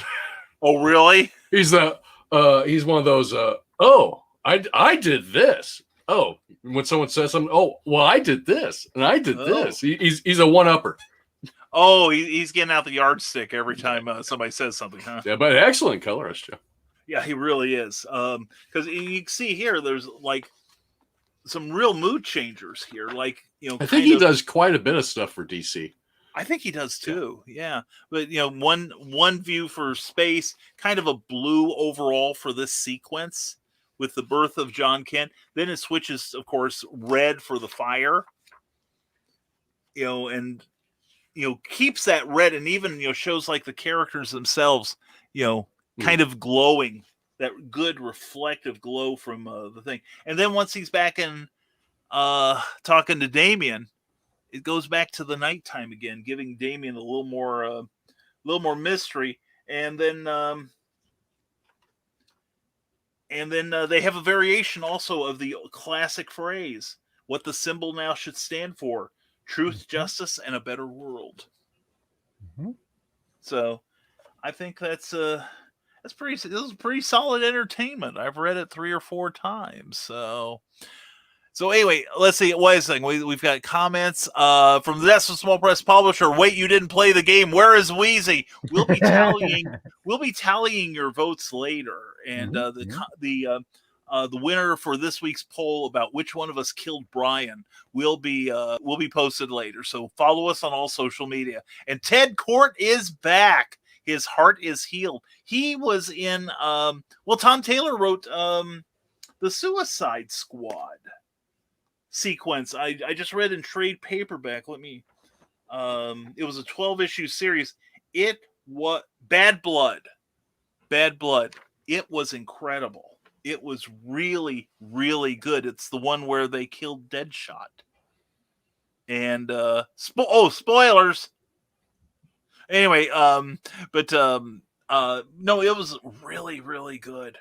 Really shook up the Suicide Squad, but left room for a new one. It was really good. So yes, Ted is back, and he was involved in that. So, and speaking of not checking the interior before buying a book, says Brian Hawkins, I like the cover of Ninjak #1. Yeah, the interiors did not match the cover. Yikes. Welcome to late 60s DC, where Carmine Infantino designed them all and Neil Adams drew half of them. So, and BKM DC is not dead. No, it is not. It's not even showing signs of fatigue. This is a strong week for my DC. It really was. There's some really good stuff. And Carl Wisdom says, I used to hate when the cover dragged you in and the story didn't match. Yeah. I think it's worse than it was. And, looking at these, now, this is one. I was going on a rant about covers not matching what was inside. This does touch on what happens inside. Okay, and it does draw you in. And this one is just such a blowing kisses back to 1939. Great homage. Homage cover. Really super homage. This is very representative of what's going on inside. And who's the new Black Lantern? While this didn't happen, it's very evocative. And, if you care about Black Lanterns. Now, here's one again. Here's Action Comics. It's been doing this for years now. The covers are beautiful. The covers would make beautiful pinups. What the heck does this have to do with the inside? There's no tension. There is no, aside from showing 3 of the characters. And believe me, there's a lot more going on in here than just that. And this one is kind of representative too. But this iteration of the character doesn't show up in here. So. Oh, really? Yeah. Yeah. Because in this one, he comes out of the grave looking all scraggly and everything. And that's how he stays till the end of the story. And as for Checkmate. Anyway, I'm thinking this run of Checkmate be my last, if assuming they have more of them. And from the Desk of the Small Press Publisher, are negative points given for how many feet you toss a comic? Just wondered the score on Checkmate #2. I could, if I had wound it up, I probably could have tossed it through the window. As it is, it may have a date with another comic dealer real soon. You know what I'm saying? If the 3rd issue is as pointless as the first 2 have been, following up on your review last time of Checkmate 1, this is so far it's proving a waste of my time to read this thing. The art is nice. The dialogue is nice, but it's kind of like those display cakes you see where they have like just cardboard, and they just put the frosting on the outside of, you can get one of these cakes. Well, no, I want one made of cake. So that's how that's working there. So that's kind of like Berserker's been for me. I mean, Berserker's been good. I mean, it's okay. Yeah. And I bought the first 3 issues. I read them. I was like, okay. Then I saw this week. I was like, well, it's not really going anywhere. Why should I even buy it now? Yeah. Screw it. Usually when I come up with that, if I've been getting a book and I finally go, no, I think not. That's when everybody I know is like, oh my gosh, did you see? Oh, you can't even get copies now. It's been everybody's just sucked all those in, and the speculation's gone wild, and they're on eBay because everybody couldn't believe that X happened. Yeah. Okay. Yeah. Well, my brother bought it, and I was like, I'll read yours if I want to. Yeah, and I'm like, I'm astonished by how little is happening. It's like you've got 6 issues, pal. Pick up the pace rather. From this, a small press publisher, the story is going nowhere. Too many red herrings. Well, I'll tell you, I opened that book and something sure smelt. And I'm going to carp about it every chance I get. And Ted Davies says, "Set it flying, BKM." Oh, man, if I had more room, it'd probably wound up on your porch. That's the kind of velocity I would have given it. And thank you for your kind reviews of Retrieve, gentlemen. You're very welcome. Oh, great. I love reading it. I did too. That was I love the concept. Yeah, that's a real. That is such a fusion of science fiction and philosophy and spirituality. Yeah. That has such potential, especially in today's world, especially in society as we look at right now. I thought that was one of the most creative outlets for current views and fears that I have seen yet, I think. So. Yeah, and the thing that impressed me was on a kind of spiritual note, it's like punishment. How can someone escape punishment? How do you punish somebody that maybe has become... Well, we should say what the concept is, that a corporation has found a way to reincarnate people from the past, specific people. And what if the spirit of, let's say, a mass murderer, or like Jack the Ripper, is in the body of a priest who is like, say, in Africa trying to establish wells for the people so they can have clean water to drink? At what point, where does retribution end? And I found myself reading and thinking of all the stories I could build off that thing. Oh yeah. It was a good read. And if anyone is curious about what we're talking about, go to teddaviesartistry.com and check out that book. It is well worth your time. So and Ted Davies Artistry, now I'm crying. It's been one of those kind of nights, Ted. But yeah, we were proud of you, man. That was a good book. And I will say, look out for Grim 101. That's a book that Ted crowdfunded recently. And like Eric, he knows where the editorial talent is. And I can say it's a really good story, and it's it's very interesting. And again, it's very evocative and makes you want to find out more. So I saw. Yes, Carl. There's no crying in baseball. This is baseball. No crying in baseball. I saw a. They are doing pre-orders on a book that I wanted to mention, if I could, real quick. Sure. Yeah. Chris Sabella is a writer that I really like, and he's one that he has been nominated for an Eisner 4 times, and I think deservedly so. And he's been passed over every time so far. And I think he is one of those fellows that is due. So he wrote Crowded. Have you ever read Crowded? Okay. No. It is a story about crowdfunding assassinations. Ooh. And it is funny. I know it doesn't sound like that would be a funny topic. It is like 15 minutes in the future when you can hire somebody killed, and of course it's illegal, but law enforcement's also like, this really gets rid of a lot of people that we'd probably better off without. It's a great, they've done 2 series of it so far. It's a great read. The heroes are very human. It's a mature title, but it's a great story. Now, That sounds cool. While he was doing that, or right before he did that, he had something called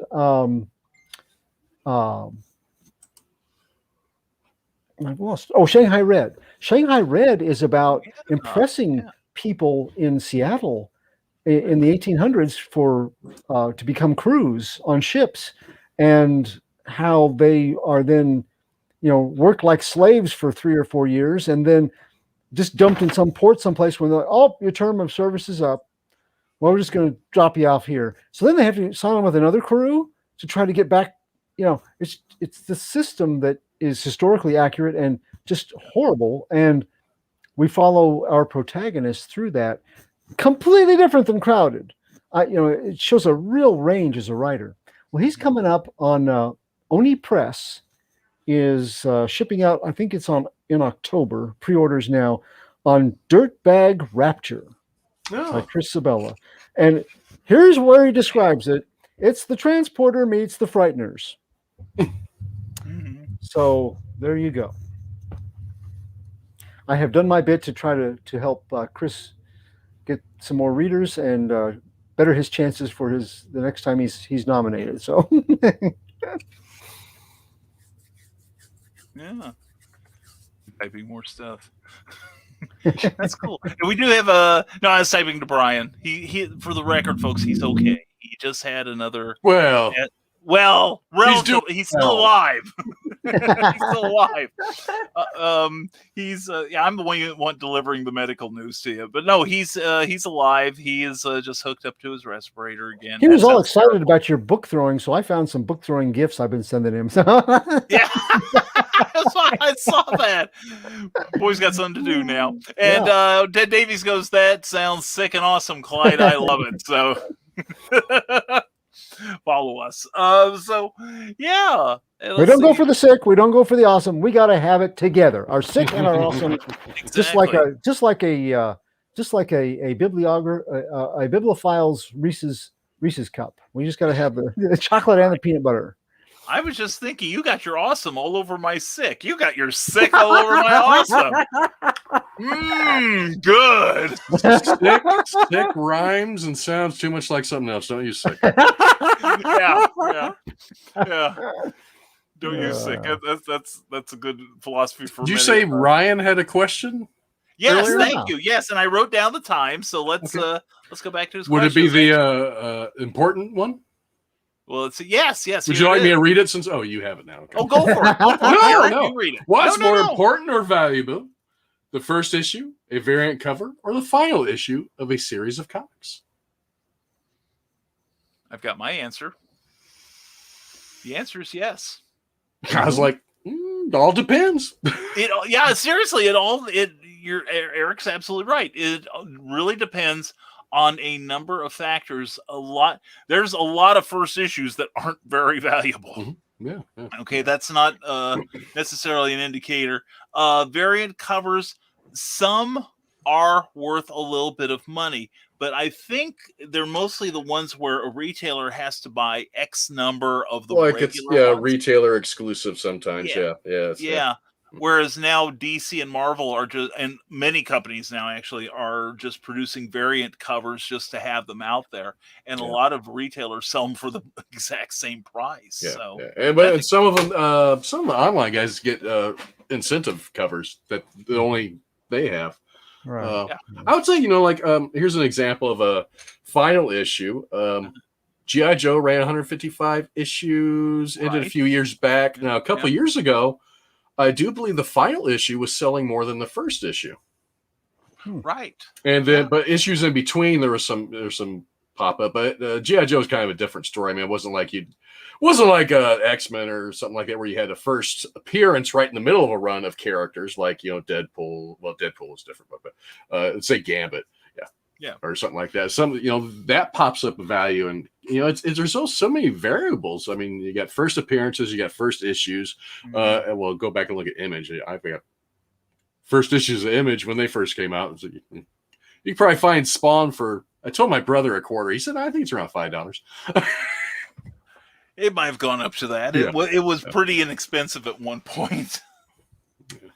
But G.I. Joe, you brought that up. I remember back in the day that number 1 came out, then number 2, it kept going, and then around about That's how they usually come out. Yeah. Yeah, but Marvel's knows their math. They know their math. I'm telling you, that's why you trust the big companies. But no, after about a year, G.I. Joe, of course, was catching fire, and all the issues were rising in value. Yeah, it was like one of their top-selling comics for a few years. Good long time. Yeah. But the thing was, number 2 surged past number 1. I don't know if it's still that way. Because it was a shorter print run. Yeah, because every comic, you can sell this much, but there is automatically a drop off because so many people are buying it simply because it is the first issue. And so Marvel anticipated this, so they changed their print run on number 2, and suddenly everybody's discovering this book is really, really good. And they're trying to get back issues. And of course, every dealer's got like cases of, number 1s. And they've been keeping up on number 3. By 4, they about know what their orders are. At least at the time, it was a slightly different ordering system. But everybody's like, where the hell's number 2? Well, nobody ordered it in the first place. So that's why that issue was valued more highly than number 1 for a while. And Clyde, I think I walked on you, and I apologize. That's okay. No, I was just going to say, just like you're saying, number 1s became something that comic books preyed upon. It's like, if we put out enough number 1s, we don't have to sell any other books because people are going to, it's kind of the least common denominator buyer will grab a number 1 in hopes that it takes off. Years ago when I worked in a comic shop, kids were coming in. Of course, this was before the 90s bubble burst. And everybody wanted to know, like you know comics, you work in a shop. What's the best investment to make? And I told them advice that I still go by, and that is find somebody you really like their work, writer, artist, combination, team, and you're enjoying what they're doing, and buy it. And chances are you will come in that under the fence kind of thing where they're doing good work. They introduce a new character, like think of Wolverine being in the Hulk runs. Right. Here out of nowhere, all of a sudden, $2, $2, $375. Whoa! What the? Oh, the first appearance of. But teams will do something good that will become collectible in what they are presenting if it's really good. If it's not, guess what? All the comic books you own there are ones that you've enjoyed and you can enjoy again and again and again. Exactly. There you go. That's the way I think. Rather than, right now, if you wanted to go just snatch up every number 1, well, you just might as well sign over your paycheck because there's so many of them. But if you're following a writer and artist and they have a number 1, it's worth. It's like these guys do good stuff. Unless it's Colin Bunn. Well. And then you buy you make a screenshot of the website that tells you what's really going on. You'll find out what's going on. It was funny because I didn't buy that book just because of what you had said a couple of weeks ago. I started to get that book, the same book you were talking about, Eric, and I went, I think I'll wait. Well, what stopped me, I was going to give it, I knew it was him before I picked it up on the rack, but it was polybagged. I couldn't see what was in it. I don't like that. Yeah. And then I flipped it over. I was like, what? It's a thin book. And they want this. Does the plastic cost that much? Nah, never mind. My brother and I don't remember what book we were talking about the other day, but he saw online where the ungraded copy was more valuable than the graded copies. And it had to be a newer book because I think I told him, I said, well, it's probably because there's more graded copies than there are ungraded copies now. Because I think it was a low print run is probably what it was. And no, you can't find an ungraded copy. So that's why it's more valuable for the ungraded, which is probably very rare. Yeah. But in comic book pricing for resale, there are so many factors that go into it. And it's not just the number of the comic, really. Now, the last issue, good point. The Marvel family from the 50s. I have heard that the final issue is the hardest one to find. Again, it's like G.I. Joe. The book was on its last legs. They probably printed just enough to cover their newsstand orders, because they didn't have the direct sales market back then. But no, and Clyde's advice is solid, And when I worked in a comic shop, around the same time, people were, I had Marvel people saying, well, what should I read? I'm reading Frank Miller. What should I read? Well, here's this Alan Moore. He's doing the Swamp Thing comic. It's really, really exciting. And they're like, well, I only read Marvels. I said, just take this home and read it. Trust me. And they come in like on Monday morning and they're like, what else has this man written? So, so yeah, there's a lot of things. And, we mentioned Wolverine. There was a couple years there where there was no price difference between issue 178, 179, and 180 and 181, 182. It was all one run. But then Wolverine showed up in the new X-Men, and suddenly zip, his stuff went up in value virtually overnight. Yeah. Then a decade and a half later, he was everywhere. Yeah. Yeah. Hey, Wolverine's going to be in this issue. He's going to be in this issue. He's going to be in this issue. He's in every issue. Well, I read, I had some friends that were in the industry at the time. They said that Marvel actually kept like a bulletin board of where, Wolverine, the Ghost Rider of that time, Danny Ketch, Punisher, and the Punisher. It was like a Where Waldo's post. Where's Waldo? Yeah. Yeah, it was like every permutation. Where's Wolvie? Combination. Yeah, and they would call like their talent up and be like, "Oh, you're Fantastic Four. Hey, you've got Wolverine next month. Write him in. Click." And they actually made a comic that was nothing but Wolverine, Punisher, and Ghost Rider. And my shop couldn't. By that time, my shop couldn't even give them away because everyone just got so sick of them. Oh, there was a Fantastic Four with Grey Hulk, yes, Wolverine, Spider-Man, and Ghost Rider as the Fantastic Four. Yes, that was part of it. Yeah, and it just got to be obnoxious after a while. And I read that actually with Ghost Rider, and I think Ghost Rider, no, it's just Ghost Rider, excuse me. Anytime he showed up after like a couple years, sales actually went down on that comic. Because people were just sick and tired of having these characters voiced on. Well, Deadpool is the same way. Deadpool premiered in X-Force, and it was mostly popular at the time because Rob Liefeld was, moving over to Image and all that. But they did like a couple of mini-series with Deadpool that no one cared about. And then Joe Kelly wrote the Deadpool pretty much that we see today. More wisecracking, more breaking the fourth wall sort of thing. Yeah. Well, I felt to take credit for Deadpool, but Deadpool didn't come into his own till like a decade later, really. Exactly. As a character, yeah. Yeah, once he was well off the title. Yeah. So Brian Hawkins, who is the brother in question, says, I say it varies by the title, number ones in general, but rare variants can be even more valuable. Sometimes the final issue could become valuable too. G.I. Joe 155, the finale of the Marvel series, was lower printed and is worth more than issue number one. But the thing is also, you got to find somebody that wants to pay that price too. That's they'll the pay other it, half of the equation. I sold mine a couple years ago. I think I sold mine too a few years ago. It lasted like that on eBay. Yeah.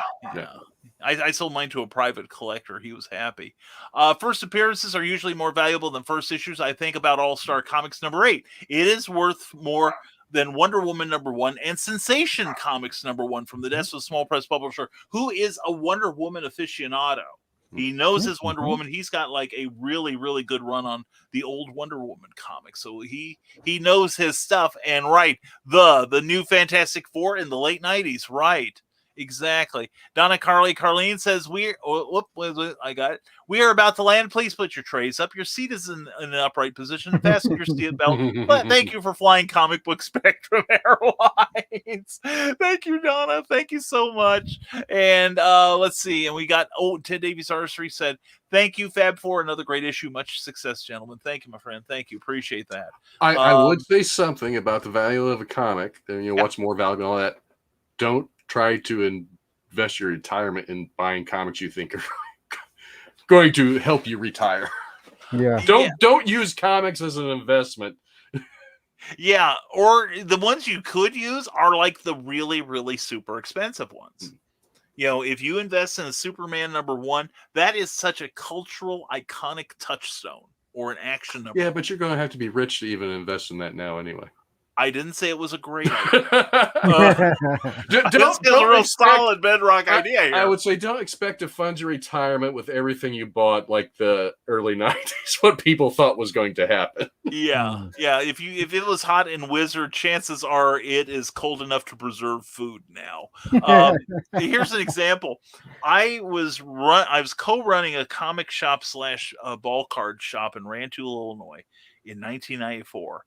And I sold my copy of Harbinger #1 from Valiant with the coupon inside, so you could get that big, special issue if you bought all the others. But I sold that for $160, which was like at the time $10 over the Wizard guide for it.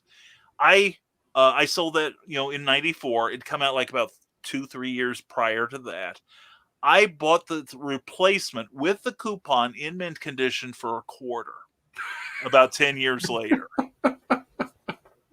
Prices go up and prices go down. Yeah. And you can't rely on public taste. Like we said back in the 90s, Wolverine, Ghost Rider, and Punisher were gold. And now let's see, Wolverine has a title and that's it, I think. I don't think the other two do have titles. Yeah. No, they're taking a break. Cosmic book Ghost Rider's been popping up here and there, but yeah. So, just like Clyde said, buy what you love, vote with your dollars, and maybe they'll make more of it. So I think that's our lesson for tonight. Hope there will be a quiz later. And Brian Hawkins says that Wolverine, Punisher, and Ghost Rider was a decent book, but yeah, solid in dollar bins for a long time. And you're going to see it in dollar bins for a long time to come. A good one must go. Have a great evening. Carl Witzman, thank you for being here. Thank you. Great cover art too, though. It was a beautiful art in there, actually. I did like the art, but the story was... there were some people at Marvel that I think were a little less inspired than others, shall we say. That was a good era for having a cover that really drew your attention. Kind of the reverse of what we were talking about earlier. You bought the book because the cover was so cool, and then you found that the interior was also neat. Well, those you'd buy the cover because, man, this is poster worthy. Yeah. Only to find, and it's got about as much dialogue as a poster too. It's just kind of devoid on the inside as far as the story. That was what really led me to start reading Vertigo and things at DC, because Marvel had done that so much. And but which of the 75 variant covers did you get? None of them, because they were awesome looking, but there's not a story there that really intrigues me. But meanwhile, Neil Gaiman is putting down some stuff that I have never seen like that in comics before. It was really unique and fresh to me. That's just I know other people that really were part of the Marvel bandwagon, and they later on, a lot of them got interested in things that DC was doing that were quite different under Jeanette Kahn, but and they still love X-Men. They love, that's fine. It's what they love. So, and they usually know some really good stories that I missed out on. So when I pick their brains so I can go back and read the good stuff. So. Yeah, and it always seems like it swings from one. It's almost like Captain Universe. Only one company can really have great stuff coming out at one time. Like First Comics for a while for me was putting out a ton of really, really readable material. Then you have it goes to like Marvel, then it's over to DC, then it's back at Marvel again, and usually coinciding with talent migrating between the companies. And which I don't know that I don't know that there's a lot of that anymore. But back when I was young, when I was in my 20s and working in the comic shop, it was still very distinct DC versus Marvel. I remember when Frank Miller popped over to DC to do that Ronin series. And I thought it was breathtaking. I thought it was brilliant story, brilliant art. And a whole bunch of people were in there going, well, I don't want to buy it because that's DC, it's DC. It's not Marvel. It's not Daredevil. And then, of course, he does Dark Knight Returns, and suddenly we can't keep Ronin in. And everybody's like, oh, wow, did you know he used to draw Daredevil? Your family only drives Chevys too, don't they? Huh? Oh, Ford? No? Yeah? No? Yeah. Okay. Yeah, I think that may be the only place that sort of mentality exists anymore, with one auto company over another. So I'm for Subaru right now for very selfish reasons. And Brian Hawkins says was done by Romita Jr., if I remember correct. I think you're right. I do believe you are right. From the desk of a small press publisher, Saturday nights at 10 o'clock. Check it out. Comic Book Spectrum, Reading Rainbow. Shout out to LeVar Burton on hosting Jeopardy. There we go. There we go. If they have more comic questions on there, it would be cool. So, I think we're done. What do you guys think? Think so? Well, we haven't talked about the He-Man show or anything. I don't Well, know. we're missing the He-Man guy for that. Well, that's why we should talk about it. So we can. Frank Miller either. Yeah.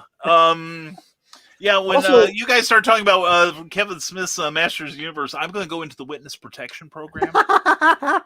This is getting nasty. Yeah. Yeah, and yeah, right. Everybody I know is taking sides, and I know people on both. I'm sort of like Sweden again, going, "Well, I'm Swiss. I don't know." I haven't watched the new ones yet, but It's decent. It's decent. cool.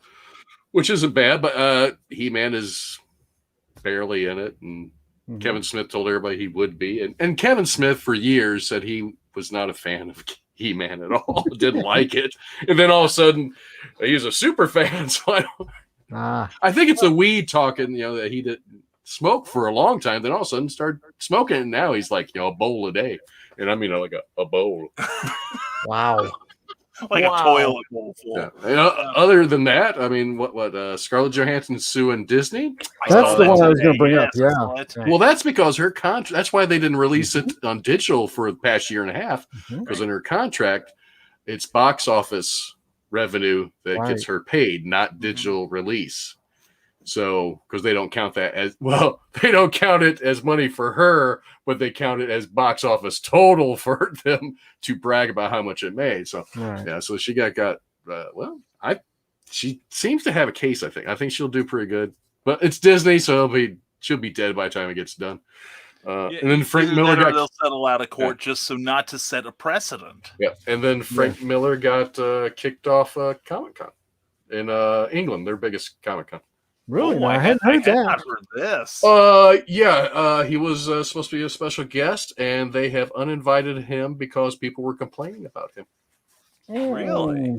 Yep, saying he was anti-Muslim and Oh, yeah. he has too violent a book. So some author who's maybe done some indie books didn't like him being on there, so she told the show she would leave. Then a bunch of other indie authors, which it's pretty much all a bunch of indie guys, told them that they were going to show up either if you have Frank Miller there. Then people started sending requests for their money back for the show, and so they uninvited Frank Miller.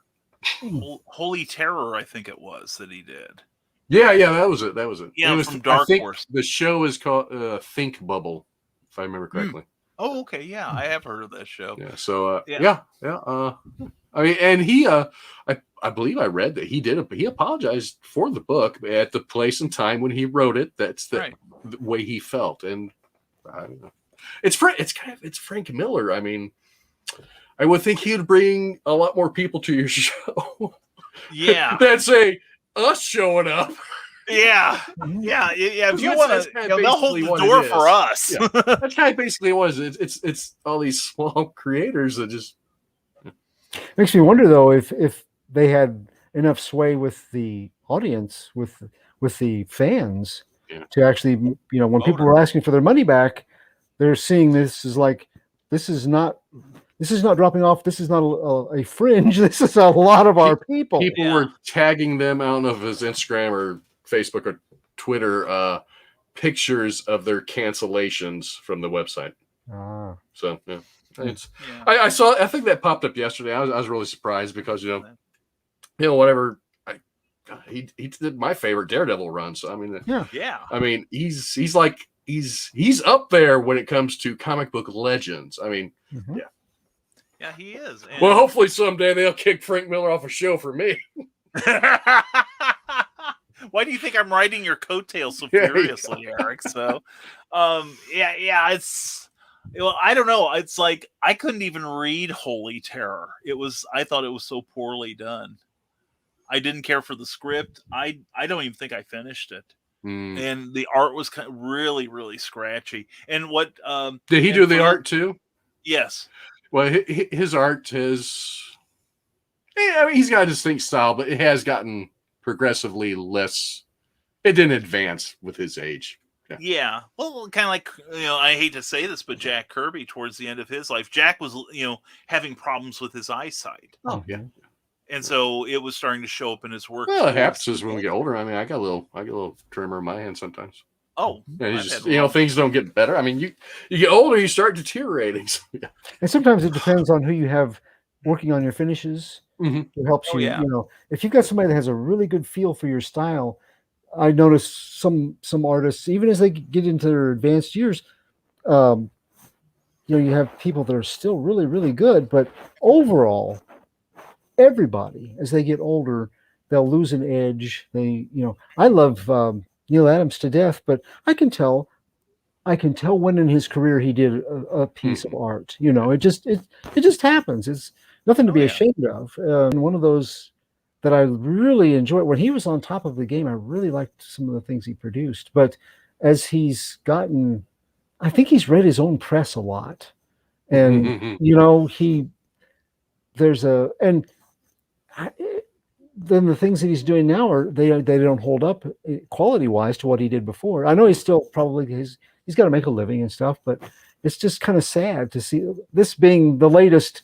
This is a sad bit of news, but I don't blame the people for not wanting him there if he wrote something terribly offensive. But I just hate to see an artist that's done really groundbreaking work, an artist and writer that's done that kind of work, come down to this of, well, we have to uninvite you because you're you. I mean, it's so strange. I mean, he's the largest guest they have. Yeah. The biggest name guest. They're like, nope, sorry. But, yeah. Well, and also, it's a problem I have with that culture, and I've mentioned it before repeatedly.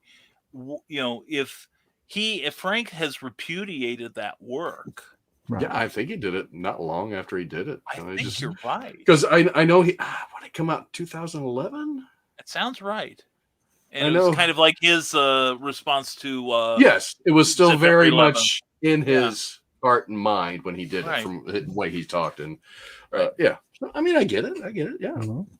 Oh yeah, totally understandable. So, someone posted something. Forgiveness is the problem. Look at James Gunn, for instance. Oh, right. Yeah, but he posted some creepy crap, man. He did. Well, yeah, and I keep saying that. And I haven't sometimes where there's smoke, there's fire. Yeah. But someone replied about him being kicked off the show. He's turned into Alan Moore, where Alan Moore doesn't like people who like Alan Moore or anything Alan Moore wrote. That sounds like Alan Moore, but I don't know if it's Frank Miller. Yeah. Well, as soon as Frank Miller can summon up the snake god, we'll talk about it. We'll have it on a future episode. Let's see. And we've got some more comments here. Brian Hawkins continues from what we were saying earlier. Bottom line, collect what you enjoy. Don't plan on it being your retirement. And for God's sakes, don't send every book you buy to get graded. 90% of them won't be worth what it costs to have it graded. That's probably true. And the thing is, 5 years ago, I was totally anti-slabbing. Now I'm getting some of my comics slabbed for preservation, just so they'll survive, to the next generation, because you always pop them open. And so much stuff is available in legal reprinted stuff. So I'm not that concerned. And if you're a creator, you can send stuff off to be slabbed if you get an account with the slabbers at a huge discount for your own book. That's true. That's true. I was thinking of sending some of my Spencer Spook and Bachelor's Grove out just for fun. And cancel culture from the death of a small press publisher. Wow. Interesting. It's not the first time this sort of thing has happened. Brian Hawkins says, as far as Frank's art, I think he went through an illness a few years back and his art has been different since. Yeah. He's he's had some medical issues, and his art is pretty much what it was like in the sequel to The Dark Knight Returns, which is that's why the Dark Knight ones that DC has done recently have had other people working on it over with Frank's guidance. So, from the small press publisher, Eric is going to be like the artist formerly known as Prince with his persona of the comics made by the. Or your symbol. You're the symbol. You're a good designer. You can come up with your own symbol that nobody can pronounce. And Brian Hawkins says Holy Terror was in response to 9/11, I believe. Yes, even though it took a while to come out, was originally pitched to DC as a Batman story, I believe. Yes, it was. Yes, it was. But I think DC got cold feet, if I remember correctly, that they saw the finished product, and I kind of got the impression that I think it was done. Yeah, it was completely done, and they had to go and redo the art. Even I think, and take Batman out of everything. If I remember correctly, I think it was. Yeah, and I think I want to say that at one point Miller was working out some sort of licensing, even to where he could take that to another publisher, license Batman, and still use it in the book. And then DC just finally said, "No, we don't think we want to attach our names to it." So, but I understand. Glenn B. Fleming, co-host of the Truth Mongers Wednesday nights at 7 p.m. on the Rising Tide Broadcast Network. Hey, Brian, that time again. Yawn. Glenn lives in England. For Glenn, this is probably about 3 in the morning. 4, yeah, because on the show, the drawing show, we got a guy from England that's on there, and it's usually like 4 or 5 in the morning for him. Oh, yeah. That's he's already drinking beer, so I don't know if that might be a thing over there. Glenn, you've been drinking? I was afraid he'd just seen our show before, so he was in the right level of excitement. Well, and Glenn is a huge Brian Rodman fan, and we just don't compare. Rodman, so that's all there is to it. True. And that's true. 2:18 in the morning for Mr. Fleming. Well, we're glad you're here, Glenn. You are a wonderful human being. We appreciate your presence, my man. And I'm not drinking beer. I can't sleep. Well, maybe you start drinking beer. Might help you sleep. It might help you sleep. I remember Russ Leach, who is doing stuff for Arrow 4.0 and did Only Death Can Save Us. I've seen a few shows where he's up late at night, and he's pulling the whiskey back. So, and Glenn mocks us with his laughter. Thank you, Glenn. We love you, Glenn. We're glad you're here. But let's see, Eric you've got another show to be on, don't you, Eric? Yes, I do. So we probably better let everybody say their goodbyes here and hit the road. So let's start with Eric, and then we'll go to Clyde, and then I'll close out the show. How's that? Well, you don't have a choice. I'm the director, so. Go pick up Amazing Fantasy at your local comic book store. Mine is Heroic Adventures in Edwardsville, Illinois. You can find me on Twitter, Facebook, Instagram. Just their social media. Look for Eric S. Hawkins. Zombie for World of Oz, Stone Door Studios, you will find me. That's it. Excellent. Thank you, Eric. Appreciate you, man. And Clyde Hall, how can people keep up on your exploits? Well, first, they should go and find the Zombie for World of Oz and give thee some love because it's a great series. If you joined us late, go back and watch Brian Rodman's review of Zombie for World of Oz. Before he passes out. Before he passes out, yes. Also, I'm Clyde Hall, and I created the character of B-Man for Pulp Reality. Pulp Reality 2 is out. Pulp Reality 1 is out. They both have a B-Man story in them. They are from Stormgate Press, where I am a contributing writer. So please check that out on Amazon or by going to www.stormgatepress.com. Also, you can follow me on Facebook under Clyde Hall. I have a author site, Radiating Positive Vibes with author Clyde Hall. And also, if you are on Twitter, I am at CJ Hall 1984. So follow along on any of those. On the Facebook format, I do a daily post of what's hopefully a news or local event or national event or a shout out that has a positive vibe about it. It's often about comic books, although there's no telling what you might find on there. But if you're looking for something to start your day on a positive note, please check me out and follow me. For sure. Thank you very much, Clyde. Appreciate you, man. And I'm Brian K. Morris, wishing I was half as cool as Brian Rodman. We can only do so much. I'm only human. Anyway, I'm Brian K. Morris, and I'm the I'm the guy who's got his finger on the button here. I'm also a writer and a publisher, and my next show will be the 14th of August in Benton, Illinois at SI Comic Con. We'll be talking more about that on Clever Title Pending, Tuesday nights at 8 p.m. and on Nevermind the Furthermore, Monday through Friday at 10 a.m. Eastern, 9 a.m. Central. I write comics, I write books, and I love doing this show with these guys. It is always a treat, and we're glad to end. Well, we just lost another one. Oh my God! Anyway, he's gone. And Libby Fleming, we love you too, man. Mwah. All of them missed the show. Sorry, I blame the time difference. And from the Decimal Small Press Publisher, there is no error. only the. Mm-hmm. Yes. Oh well, it's only going to be another That's not the full name. And for a final word.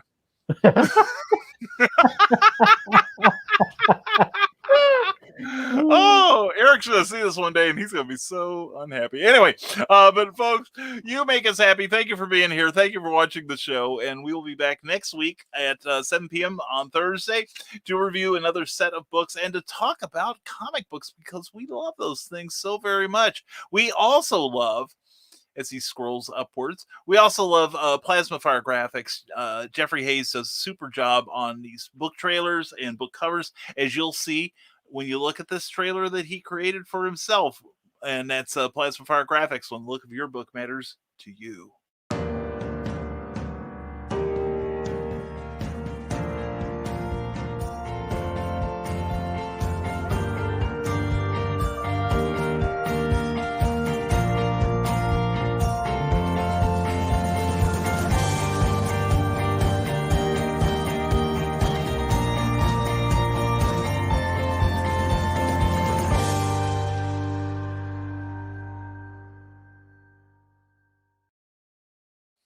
Do they do good book covers? Do I endorse them? Heck yeah. In fact, they did.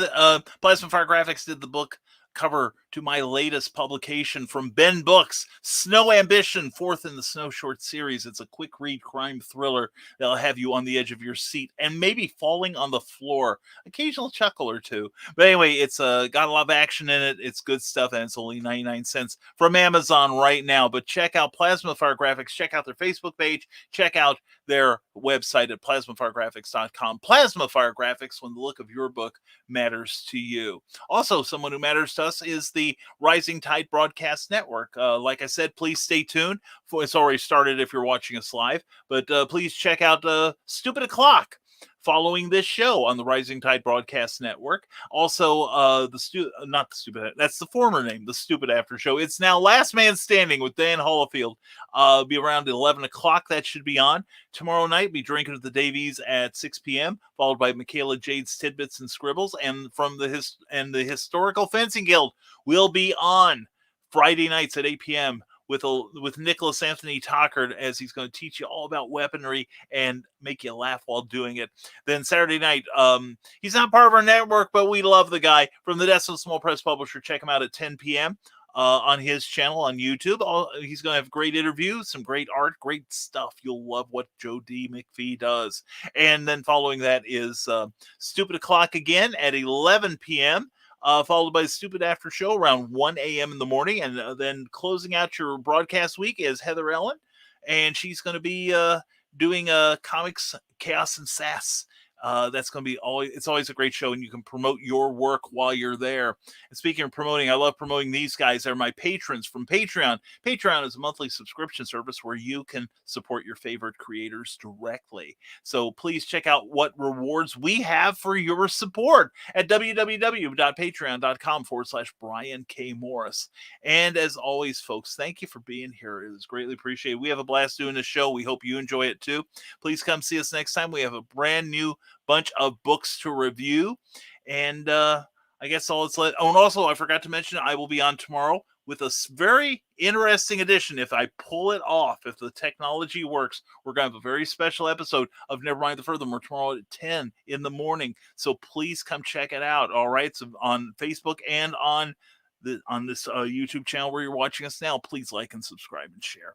Anyway, folks, thank you for being here. And as always, stay smart, stay safe, wash your hands, and never apologize for being awesome. We'll see you next week on Comic Book Spectrum.